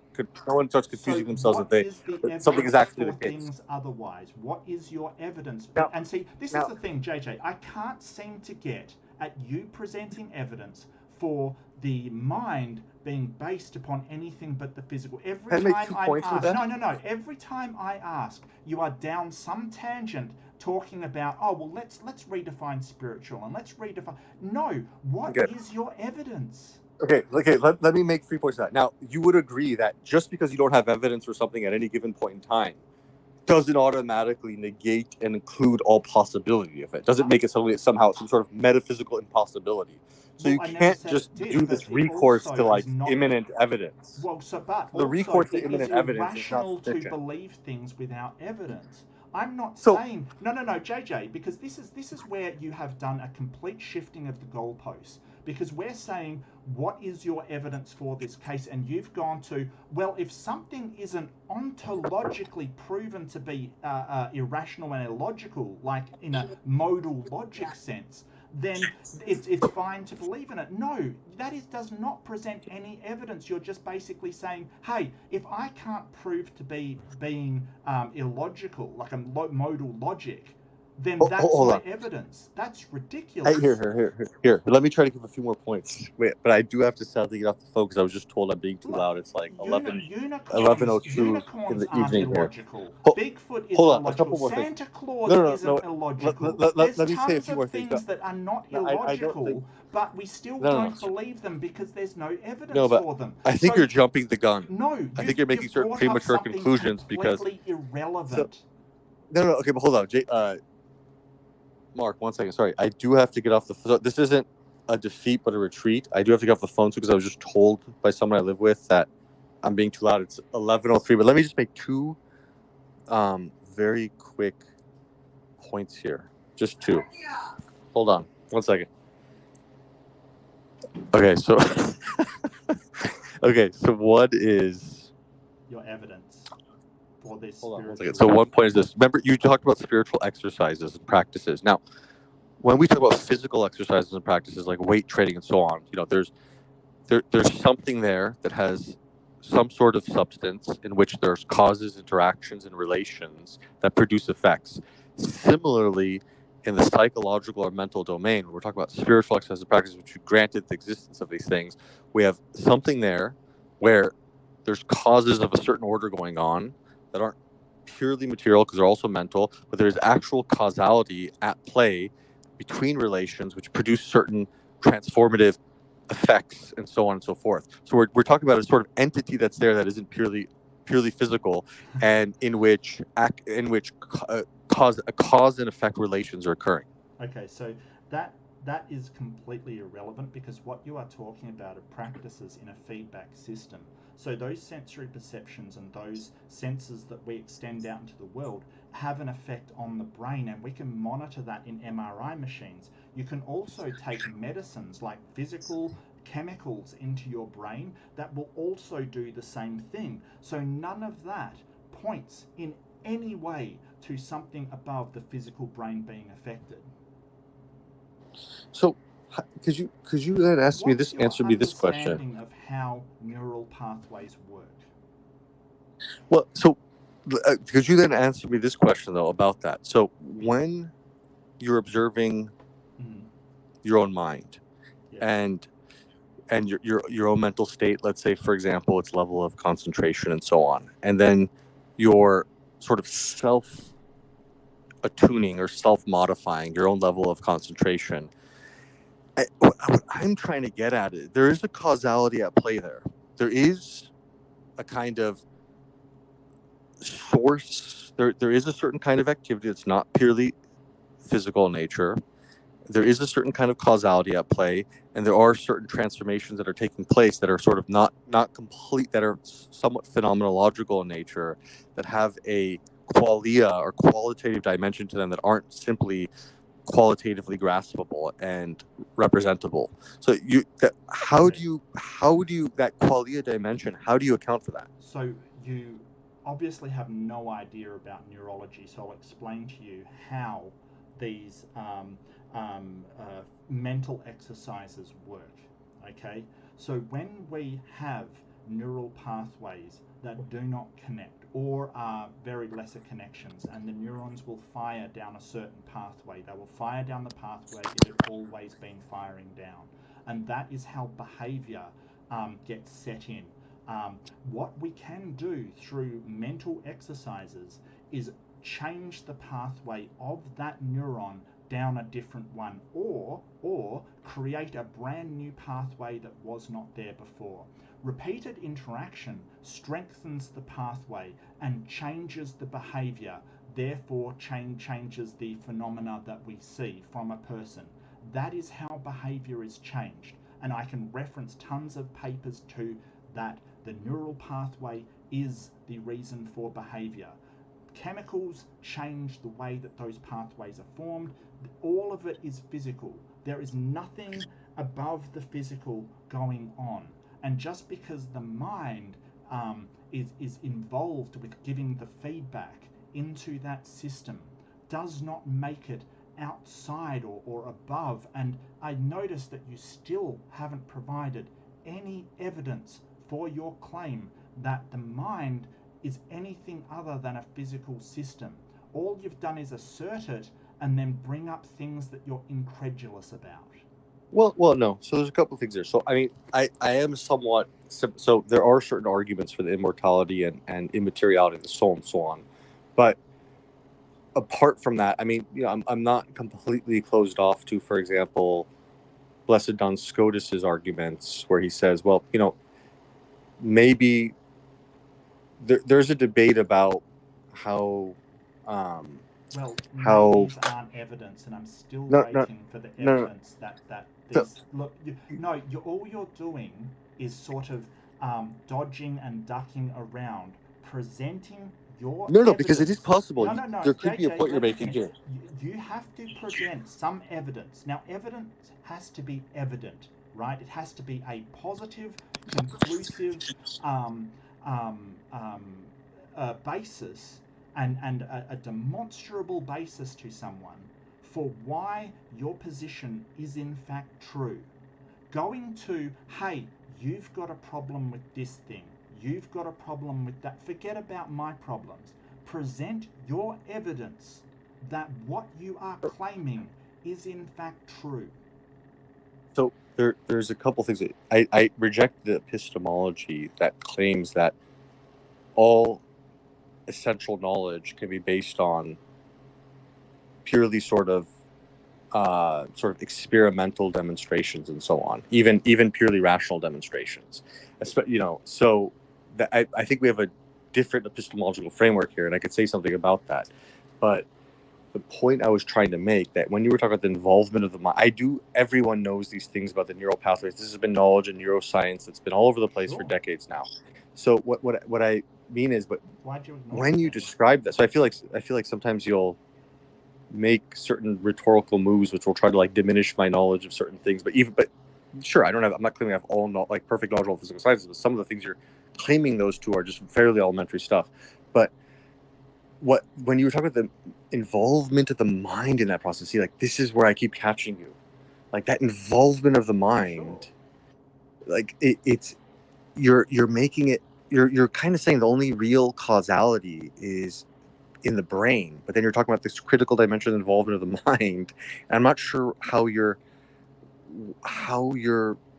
accounting for that involvement of the mind. It's a feedback system.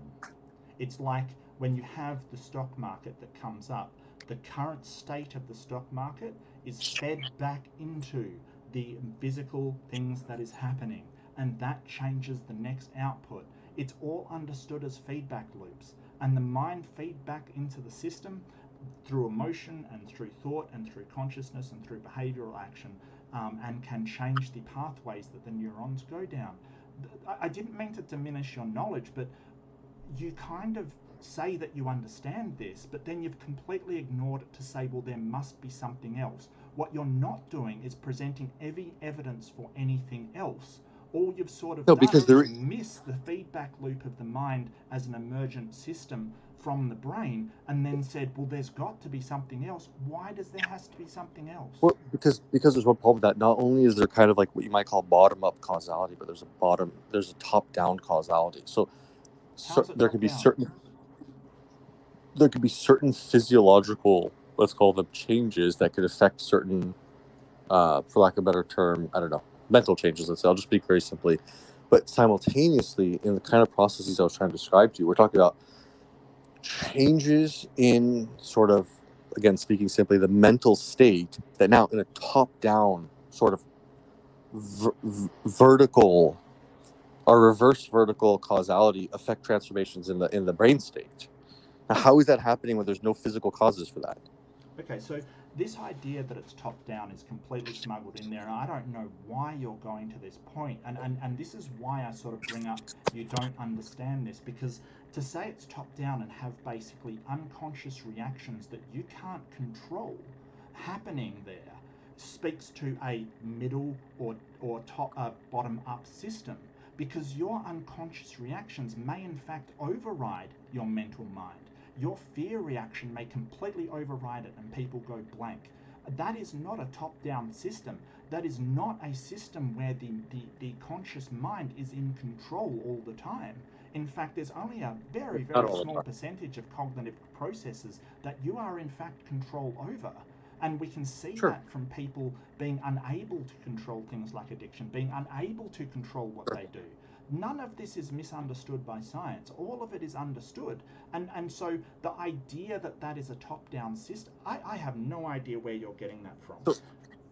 So the top-down part of it, so a lot of the things you just said, I don't disagree with, but I think it somehow missed the main point. And the main point was that when cognition is, let's call it self-governing in such a way where it's in a high level of control. We're talking about, so in philosophy, in analytic philosophy, those studies use the term mental causation.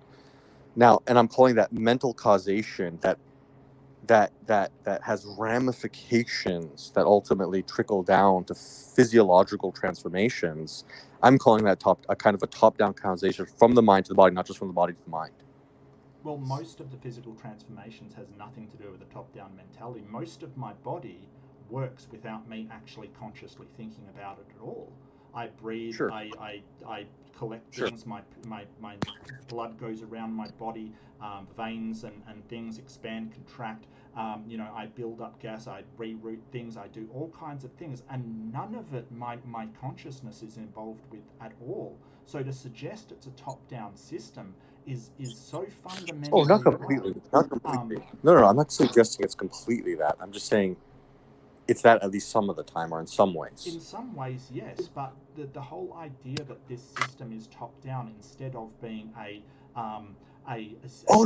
Yeah, I don't want to make that strong statement. That produces I don't want to make that strong. Yeah. And a mind, and that mind feeds back into the system, presenting with it new states and attributing to those states. But sometimes the consciousness can't override the neural pathways that have been there. Sometimes you do want to go out to the gym, and your sort of thing will override it. Just you can't. You just stuff it. You can't, even though you absolutely wanted to. And none of this is misunderstood by science. But that is not a top-down system. That is not a system where The mind No. is telling Yeah. the body, the physical body, what to do and how to do it. I'm not making that strong of a statement. So I would agree with a large proportion of the things you said there, but still not everything. I'm not that. I think that was somewhat of a caricature. I'm not making that strong of a statement. I think you might have misunderstood me. Well, again, this is just sort of saying I find it incredulous that this No. I just want to. You're trying to word it. I really don't think so. Nicely. Seriously, I really don't think so. Very nicely, so you're not. You're trying to show that you got out. You missed one point though, my friend. Incredulity, but you are. My friend, you missed one point. Head off. Take care. Sure, Ariel. Okay.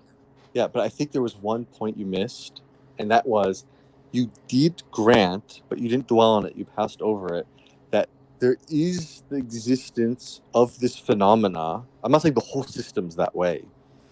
So I'll make three sort of, I guess, concluding points. That you granted, and I think it's obvious and demonstrable, an observable fact. There is top-down causation is a reality. I'm not saying it accounts for the entire reality, but it's a fact that has to be reckoned with that doesn't neatly work within a purely physicalistic neurological system, a purely physicalistic sort of model for the human being.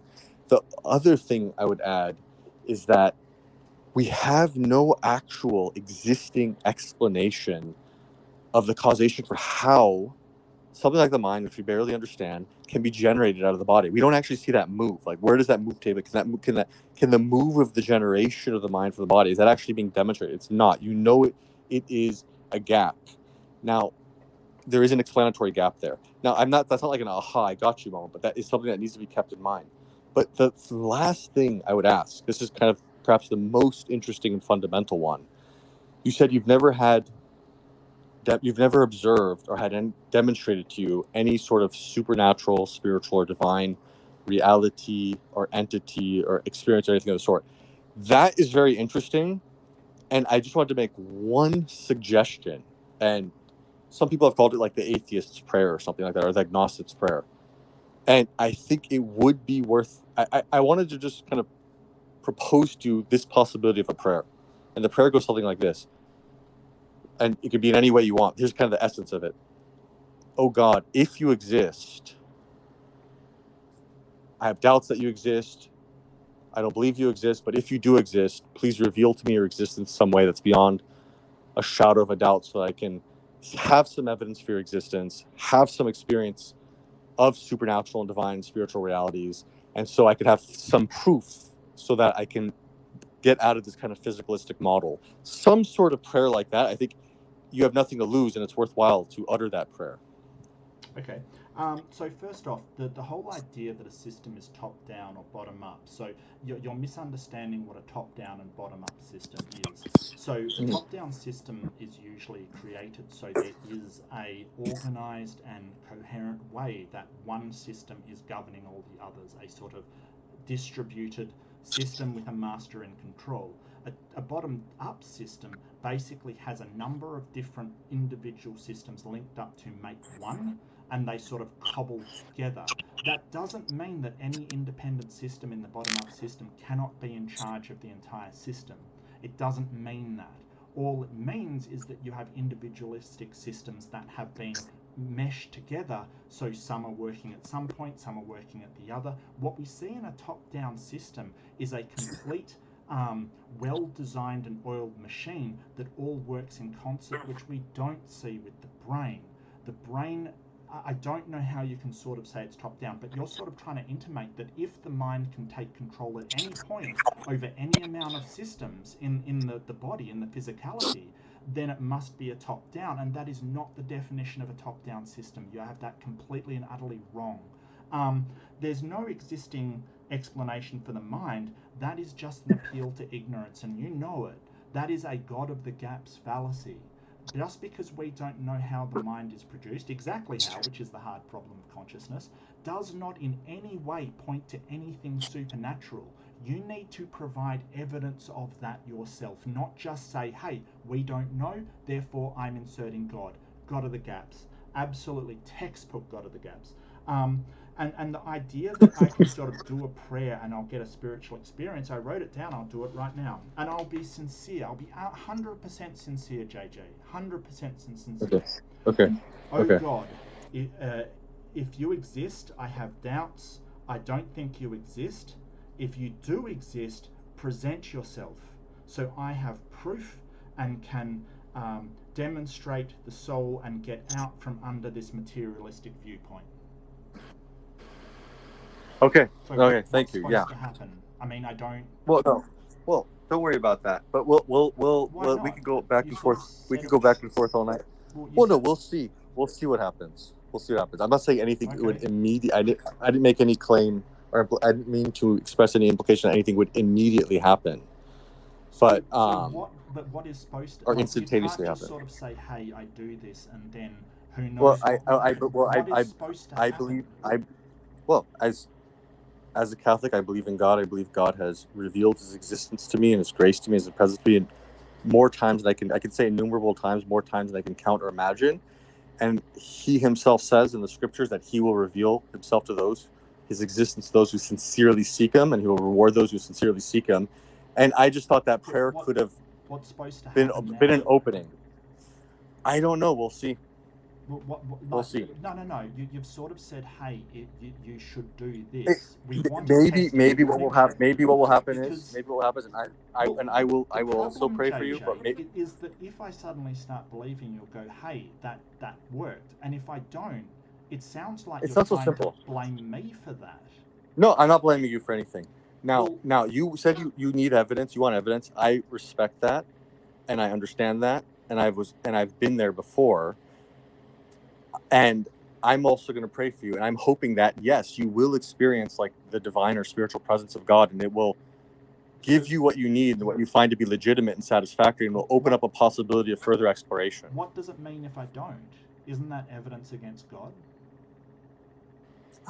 Not necessarily. Not Why? necessarily. Like I don't. Experiencing God after doing that is evidence for God.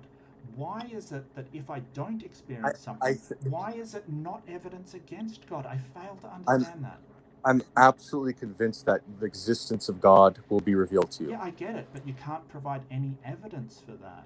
I mean, no, I can't provide any evidence right now. But God willing, God willing. Acknowledge that if I don't, if a God doesn't come and present themselves to me like I've sincerely asked them to.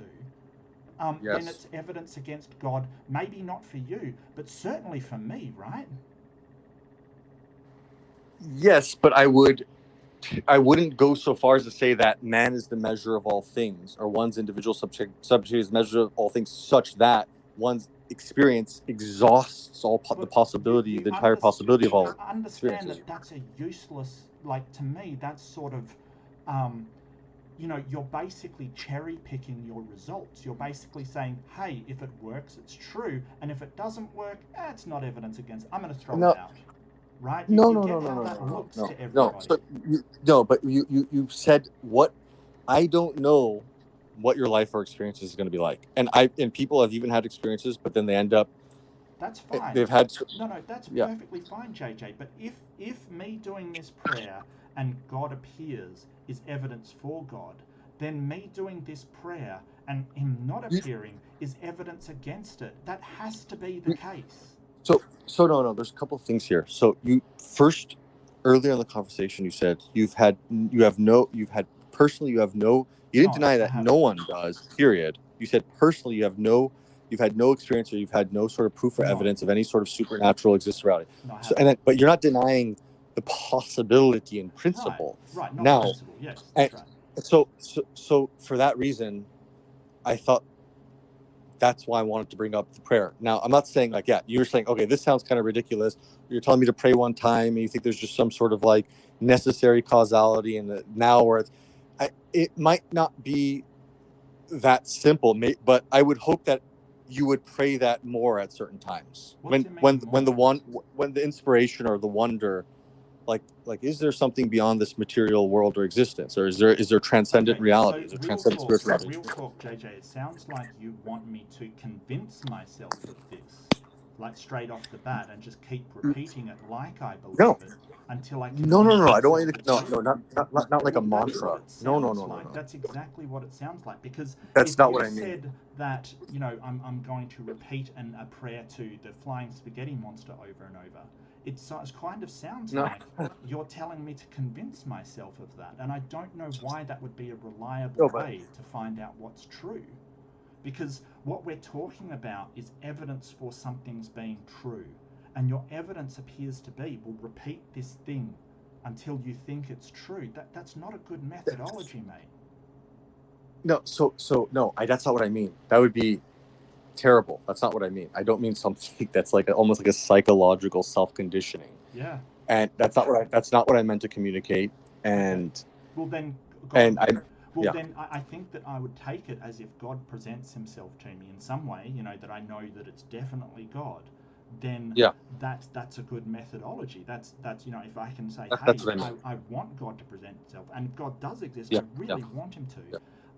But, no, absolutely. But aside from that, if he doesn't, then that is good evidence that he just does not exist. It would seem good evidence to you, but if you investigate the history of spiritual and mystical experiences, if you investigate the history of various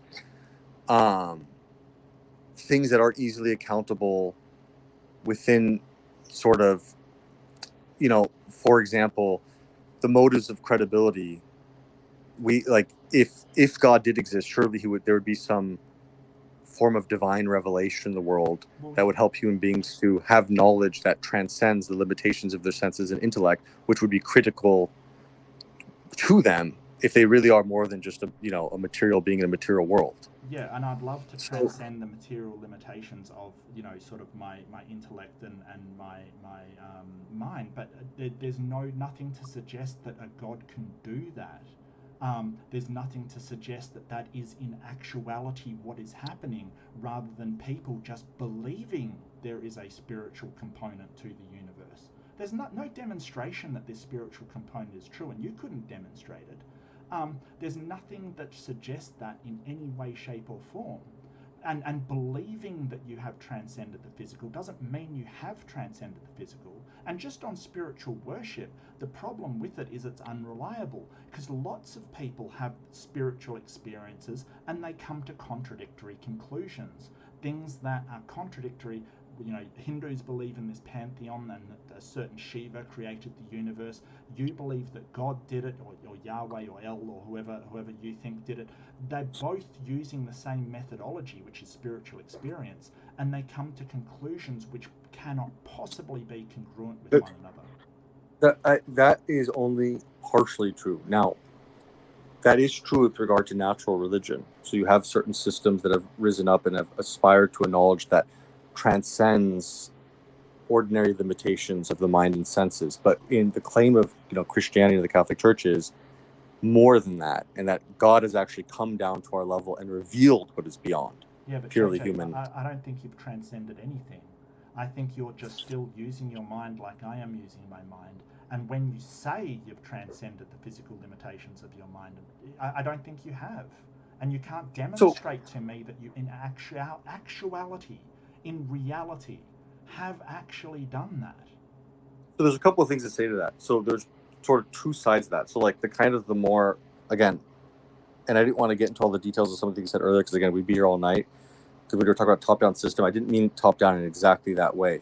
So, but I maybe I'll avoid that language so we don't get wrapped up in that again. But what I'm saying is, so if you're talking about, there's sort of can be, have you ever involved yourself in intensive prayer before? Like, let's say for half an hour, you intensively involved yourself in prayer, or anything like that, or even let's say intensive meditation, where you try to. Yeah, I've certainly meditated. Yeah, absolutely. So that's the one you've done, and I don't think I've prayed for that long. I did do sort of a 15-minute maybe. I have been to churches. I've never felt anything that would suggest any kind of look. It's not like I'm going, hey, I'm not going to do this. I'm not going to even consider it. I'm not going to entertain it. I do entertain it, and I do ask. People go, hey, if you sit down and really pray to this God for 15 minutes before you go to bed, you're going to have something happen. The problem is I've done it and nothing has ever happened. You've never had a spiritual experience ever in your entire life of any sort? Define spiritual. You felt the presence, for lack of a better word, a benevolent energy that came clearly from sort of, and again, I'm going to have to speak a bit metaphorically, from outside and above into you. No, definitely not. No. You've gone to, you sound British, so I'm guessing when you say you've gone to churches, have they been principally Anglican churches? No, Australian. Oh, okay, sorry. That's okay. Okay, but have you ever been to Catholic churches? Yes. In fact, my brother and sister-in-law are Catholic. And you've gone even during what's sometimes called Eucharistic adoration, benediction, or exposition, yes, where the Holy Eucharist is publicly exposed. Have you gone to that? Yes. You have gone to that, to yes. Eucharistic adoration. Yeah. And you sort of sat, you sort of kneeled there like everyone else. I mean, it was cool. Don't get me wrong, but yeah. I wouldn't say because your definition was something benevolent outside of you. No, I didn't. Okay, that was the music, that was a limited definition. Well, the music kind of is incredibly moving and emotional and incredibly wonderful kind of thing. I make no doubt the architecture is wonderful. There's all these wonderful things about Catholicism. Just I've never felt any presence of an outside deity or feeling or stuff. I know it comes from me. It's from me. It's from my emotions swelling in response to something that is inherently emotional. Sure, there's a dimension of that too. Like I'm assuming you were listening to like Gregorian chant or something. That was okay. So I don't know. So it's hard for me to relate to your experience because my experience is very different. I don't know if you're aware of the Canadian philosopher Charles Taylor, where he talks about the pre-modern self or psyche was more of a porous self, and the modern self and its kind of formation and construction through modern culture and society is more of a buffered self. And you still have people. I just to speak to that, I would rather listen to the modern interpretation of things, because we seem to be learning more as we go along. Our societies have become so much better under modern implementation of thought than primitive implementation. I mean, I hope you would agree with that, especially because of what's written in the Bible under the Old Testament. I think in some respects there has been an improvement, but I think there's also been a decline. Like I think we've lost human values, moral values, and I think we've lost certain spiritual intuitions and perceptions and so on. What moral values? I don't think it's been a pure gain without any loss. That? What moral values have we lost? I don't. I mean, getting into morality, that's a huge conversation, but I don't see any loss in moral value. I see a loss in traditional moral value, but considering that if you want to go to the real traditional moral value of the Bible, you'd be stoning your children for drinking and being lazy. Well, not exactly. That's somewhat overstating it, and we're talking about the old law, and that's a whole and the interpretation of the old law as a propedeutic. The law at one point? Wasn't that was at one point? That law was not considered universal but limited and provisional and propedeutic. Now, and it wasn't exactly that's how like Aquinas, for example, has understood some of the differences between aspects of the old law that are connected to the natural law that remain and aspects of the law and so on. What's that? That was a moral pronouncement at one point, wasn't it? Well, I wasn't exactly stoning your kids for being lazy, but do you want me to find the verse? So I don't think that Well, it wasn't kids, it was son in particular, but it was son in particular. Yeah, sorry, it was son in particular. So I mean, I think that there's, I wouldn't completely expunge the modern world of all moral problems or issues. That was a specific context and situation, and I think there's some nuances and some issues there. But I mean, I think we don't have to get into comparative analysis of the different let me go over sort of epochs and their moral. Because of course it's Deuteronomy 21:18 to 21, a rebellious son. If someone has a stubborn and rebellious son who does not obey his father and mother and will not listen to them when they discipline him, his father and mother shall take hold of him and bring him to the elders at the gate of his town. They shall say to the elders, "This son of ours is stubborn and rebellious. He will not obey us. He is a glutton and a drunkard." Then all of the men of his town are to stone him to death. You must purge the evil from among you. All Israel will hear of it and be afraid. Is that moral? Well, I would say, I mean, so you're saying that, so you're saying the death penalty is intrinsically evil? I think it's immoral. Yes, I think the death penalty is immoral. Yes. Intrinsically evil. That there's no. I don't think there is intrinsic morals. I don't think there is objective morals at all. I think that morals are. I'm a meta-ethical relativist, so I think that you can subjectively agree on your aims and your ethical outcomes that you wish to have, but there's nothing holding you to that. Once you have that framework, you can then make objective moral pronouncements within it. But I don't think I think that necessarily making something moral or immoral.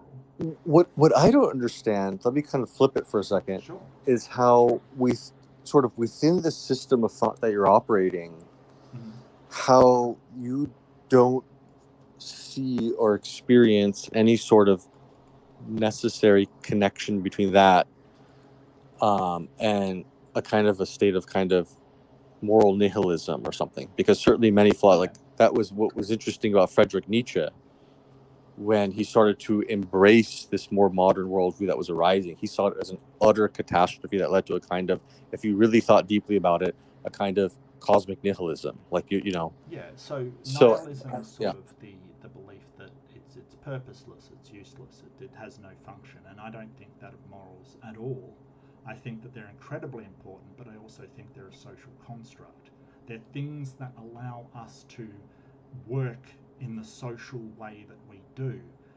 If you will, part of it is based upon evolutionary things that have come up, like empathy is an evolutionary function, and so is sex drive, and so is all these different emotions. But when we're talking about morality, we're kind of talking about what we ought to do, and what we ought to do in society, because it does involve groups of people.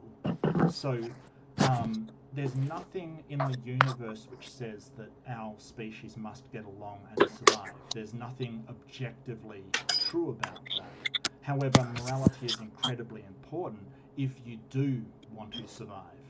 So a society, morals are absolutely necessary for them. I made a mistake. I shouldn't have used the word moral nihilism because that's too ambiguous, and I think you took it in a different sense than I meant it. Let's call it a kind of an existential nihilism. So, for example, let me just quickly elaborate on that for just 1 second. So, nihilism. I don't know how you got that. I'll quickly elaborate on it really quick. So, I'm moving away from the term moral, and let's call it an existential, or if you will, perhaps a spiritual or psychological nihilism. Well, I'm not sure how spiritual doesn't really mean anything to me if you're using it in a religious sense. So maybe spiritual nihilism, I guess, but I don't. So the sensation. So if it seems to me that in your model, the conclusion of it would be that basically there is no. So you don't believe that.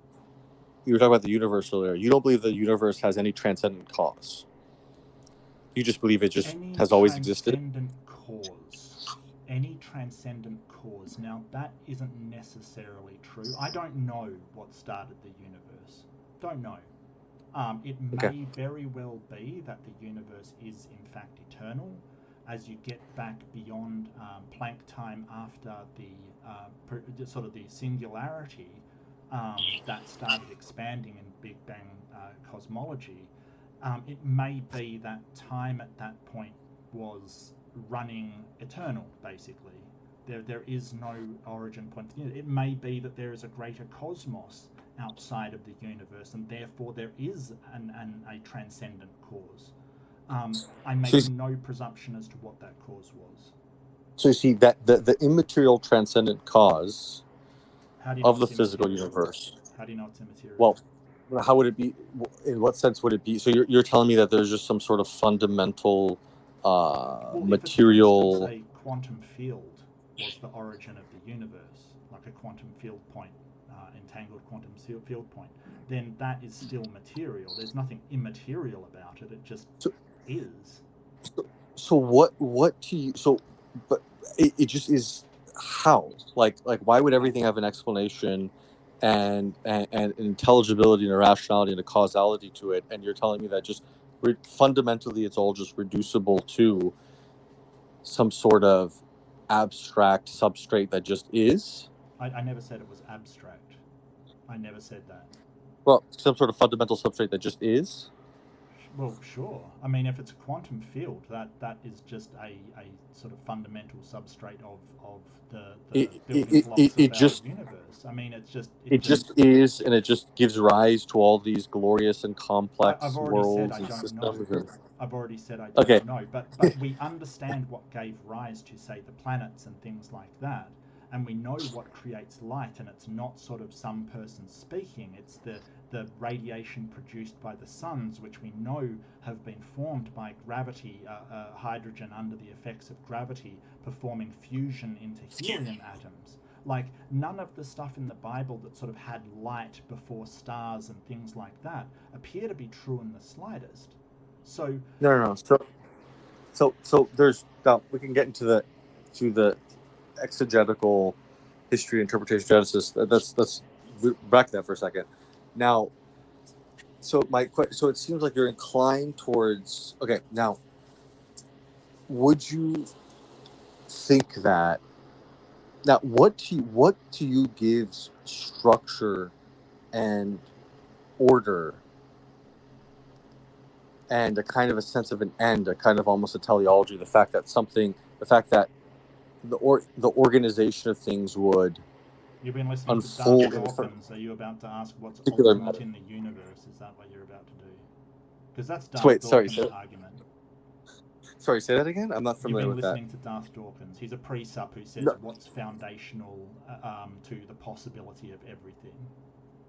And it's a terrible argument that philosophers... No, I wasn't... Yeah, it's terrible. Because just because I don't know the origin of the universe doesn't mean that any of the sort of things that I've said are untrue. But you don't see all the complex layered order and organizational harmony of the cosmos as pointing to a divine order and creator? No, it's called spontaneous synchronicity. There's nothing weird about it at all. We see it. Do you really find that the most the most plausible explanation? Really cool. Like the most satisfactory and plausible explanation. I mean, it's yeah. I'm just quite curious if you genuinely find that the most plausible and satisfactory explanation. Yeah, absolutely. Because when we're talking about physics, right? So, what's your background in physics? Hello? Yeah, sorry, I was looking for this video. What's your background in physics? Not extensive. Okay, so when we have these physical processes, so at a fundamental level, we're talking about just the nature of reality. The physical processes, things happen in them, and they look random. But they're deterministic. It is the physics of the universe that determines them to happen. And they have a tendency to mesh up for chaos to create order. And I can sort of show you that with a video. It's quite cool. And I love this video because it sort of shows it. Hang on, I'll just share my screen. It's called spontaneous synchronicity, right? Very well-known phenomenon in... can I even put it up on the screen? Anyway, I don't think I can show it. I'm not the boss here. Anyway, are you at all familiar with hylomorphism? Well, it's basically metronomes syncing up, even though they've just been randomly sort of pushed in a certain way. So all of this stuff, the deterministic processes of the laws of physics can explain away just about everything. And don't get me wrong, there's gaps in our knowledge, sure. Absolutely, there's tons of gaps in our knowledge. You know, you go from the Big Bang, which is just the expansion of the universe. We don't know what came before the Big Bang, even if there was a before the Big Bang. You know, you can sort of point to how did life come to the planet. Abiogenesis, could be panspermia, could be some other explanation. We don't know exactly how it started. To all of our descriptions of evolution and all of the things that came after, all of our descriptions of the laws of physics, but that in no way is evidence for any God. What you're doing Well, I just want to pause you on the Big Bang for a second. Well, just I want a to pause you second, on the Big Bang. I'll just finish my thought. Yeah. What you're doing again Sure. is an argument from incredulity. You're saying, I feel it incredulous that natural laws and natural processes could do all of this. So therefore, it must have been a God. It's not an argument. It's a logical fallacy. Well, it just seems to me that we're talking about principles and forms of intelligent order that I don't see how they don't suggest to or point to you to a divine intelligence informing. JJ, I'm really sorry. What you're doing at the moment is look at the trees. That's essentially what you're saying. I mean, you don't have a sense of wonder when you look at the trees? Sure. Like you're not, yeah. So yeah, no, I don't need to believe in a God to feel like, hey, that is an amazing process that has been evolved over time, so that these trees, like that is producing what used to be a poison to everything around them, used to producing oxygen, which is a horrible substance that oxidizes and does this, and we've adapted to use that. It's all a magnificent natural process, but I don't need a God to experience wonder. I mean, it just seems to me that. So so are you basically betting on the claim that all the experiences that people have purported in relation to interacting with a spiritual order, like you're suggesting that those are not to be, those are completely vacuous in a sense. I don't know what you mean by betting on the claim. I don't know what you mean by that, but sort of interacting, people have different claims. When you look at it like that, it is just an ad hoc, it's an appeal to popularity, essentially. Well, I mean, which is a logical fallacy. No, let me finish. It is a logical fallacy to just say, hey, all of these people. There's a lot of people who have also seen UFOs and seen aliens and seen Bigfoot and done a whole ton of things that they absolutely claim is real. We understand the psychology of certain things, like believing in things that your friends believe in, the idea of group delusions, the idea of being mistaken by other stuff and still believe. And we understand pareidolia, we understand all of these mental processes that you can come to the incorrect conclusions. And why? It's because your methodology is not reliable. That's how you come to these conclusions. And it's fine if you come to that conclusion. Don't get me wrong. I'm not hassling you for coming to this conclusion, but you can't seem to demonstrate that A, your methodology is reliable, and B, that you can demonstrate there is anything outside the spiritual except for making logical fallacies. There's one problem, so I'll get very concrete and very specific. Are you at all aware of sacramental theology? What, sacrificing things? No, sacramental theology. So no. The Christian sacraments. I mean, that's like the Latin English term. The original Greek term was mysteries, but it means the same thing now. What it means is, when we're talking about the whole sacramental, if you will, system of the church, for example, the Eucharist, baptism, confession, confirmation, holy orders, and so on and so forth. Now, when you see what the teaching has always been, unanimously, across time and space, culture and language, with regard to the sacraments of the church, and simultaneously with the sort of witness and experience of them by various saints and mystics and commentators and theologians and what have you, has been, again, across time and space and culture and all these multiplicity of divisions, there's a unanimity of doctrine, of teaching, of witness, of experience to grace really being conferred through these sacraments spiritual grace, supernatural grace really being experienced and transforming lives and souls in so many myriad ways. And I think when you start to study, for example, how God's grace works through his church to concretely transform people's lives, and the sort of overwhelming mountain of evidence with regard to the overwhelming coherency and consistency and unanimity of thought with regard to it. Thought is such subtle and sort of like, very difficult. I mean, we're talking about something like some things that are very sort of precise and very spiritual. Not, so it's amazing that there could be such unity of thought and experience extended over such a vast expanse of space and time, so well corroborated, so well evidenced.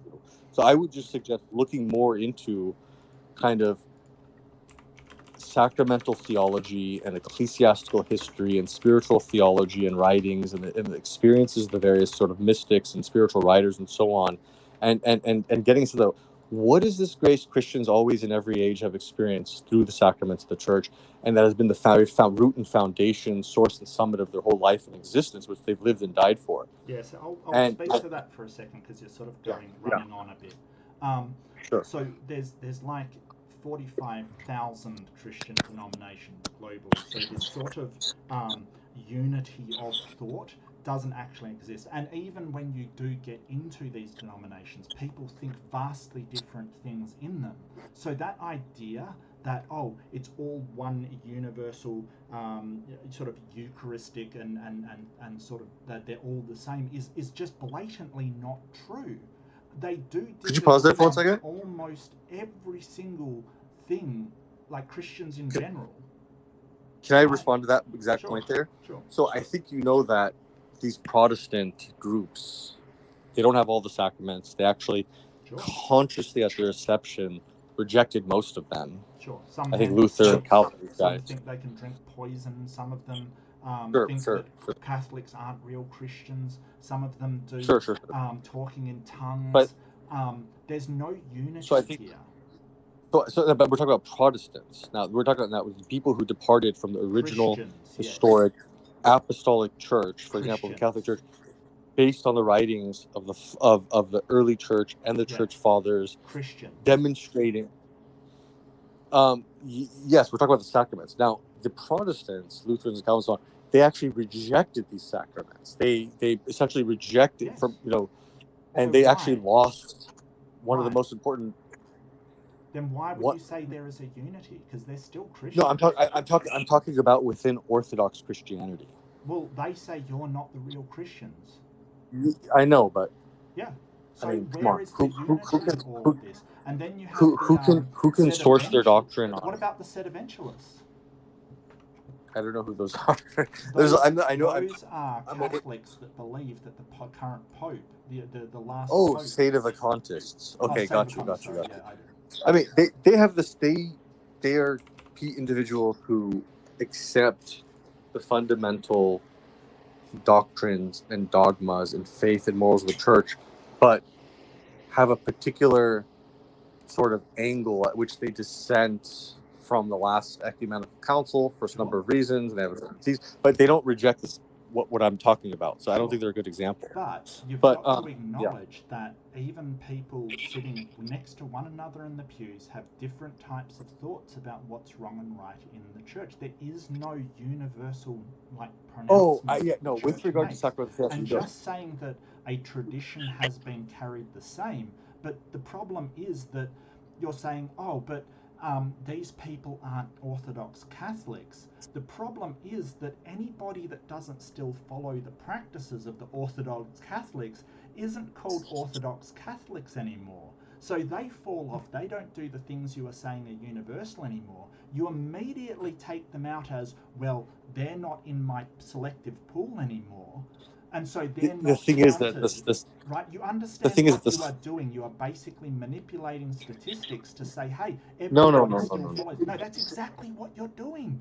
You're basically have a pool of people, and you're saying across time and space they've stayed the same, but taking out every case where it doesn't stay the same. That's exactly what you're doing. So a couple things there. So you would agree that where there's the same reality could be there and in relation to the same reality, there's always true and false, or true and erroneous, for lack of a better word, cognitions, right? So just because Protestantism came from Catholicism, correct? Came from. Yes. The people Like that were Protestant were originally following Catholicism, and then they branched away. Something like that, yeah. Yeah. Well, so there are people who were Catholics that did not keep to the sacrament. They went away from that, correct? No, but what they did was go against something that could be sourced and demonstrated in Scripture. What I'm saying, and in the early, what I'm saying is that you are excluding these people and then claiming that every single person followed the same sacrament. When if you exclude everybody that broke with that practice, of course they did.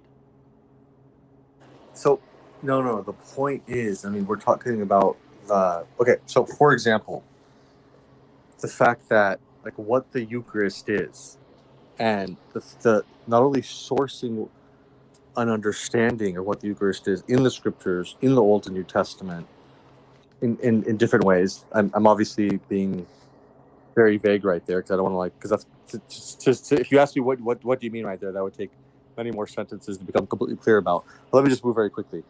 And sourcing the doctrine of the Eucharist in early church practices and documents and history, and seeing the continuity and the connection between that and what the Catholic Church is living today, and the sort of discontinuity between that and what the Protestant Church is living. So we have one group that's in greater continuity, and I think that's fairly clearly empirically demonstrable, and another group that's like broken and innovative in a bunch of ways. They departed from something. They took something that was received and reformed it and went about it in their own idiosyncratic way. So and then as you demonstrate, then they split off and divide into 1,000 factions. Now, what I'm saying is, if you follow that kind of orthodox history, like for example the various primary historical patriarchates, the major kind of like bishops and patriarchs and sort of saintly figures preeminent in virtue and learning and holiness of life, and various moral virtues and so on, and intellectual virtues, like what these people wrote and what they witnessed and attested to that they had received and were passing on, that unity of doctrine can be demonstrated and sort of witnessed to experientially down the ages. I was just simply saying there is something sort of supernatural to that kind of continuity. No, there isn't. There's nothing supernatural about it at all, because what I'm getting at is your methodology is to say, hey, it's been unity and everybody does the same thing over time and space, and I wrote that down, over time and space, but you're excluding everybody that has broken with that practice and saying, well, they're excluded from my sample because they don't fit into what I think is who broke from that practice if you were until like the using 16th this century methodology in some sort of statistical data analysis, your study would be thrown out the window, because you are cherry picking. You are doing the Texas sharpshooter. You are counting everybody that is a hit and excluding everybody that is a miss. Okay. And I might add, just looking this up, there was a sacrament of penance that has been dropped by the church. So the church doesn't even follow that anymore. No. We still have the sacrament of penance. It's called confession. What do you mean? That was, I don't know where you read that. That's incorrect. That's mistaken. Wasn't indulgence dropped? But that's what's that? Wasn't indulgence dropped? No, we still have indulgences. Yeah. No. Look, that wasn't the strongest part of the argument. For your sins, essentially. Say again? No. That was an abuse. At one point, right? People that was certain individuals who were abusing indulgences. Indulgences not abuse either for not having unity. They didn't. They were condemned. That whole practice was condemned. like but you're saying that you know. everybody was unified on these things. No, And no, what no. I'm saying, JJ, is they're not, because you're making excuses for everybody that broke with those traditional practices. If they broke with it, you're using a no true Catholic fallacy. Indulgence isn't 7 sacraments. It's what's called a sacramental. That's a distinct and different thing. There's nothing supernatural about traditions being and they weren't denying the sacramentals. Remember, there's a distinction between sacraments and sacramentals. These are two different sorts of things. They weren't denying theology of the sacramentals. They were just abusing them by simony.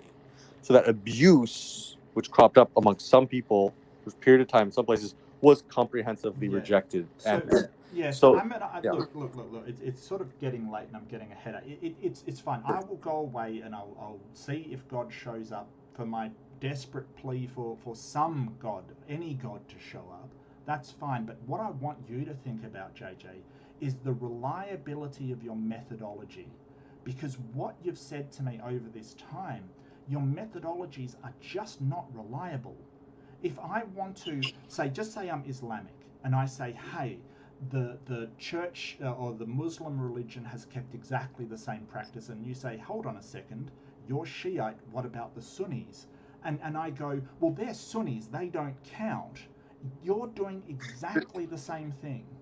There's one critical difference. What I was specifically pointing to when I brought up very specifically the whole doctrine of the sacraments, the whole reality of the sacraments, which I hope you do a little reading on. It's very interesting. I don't think they're reality.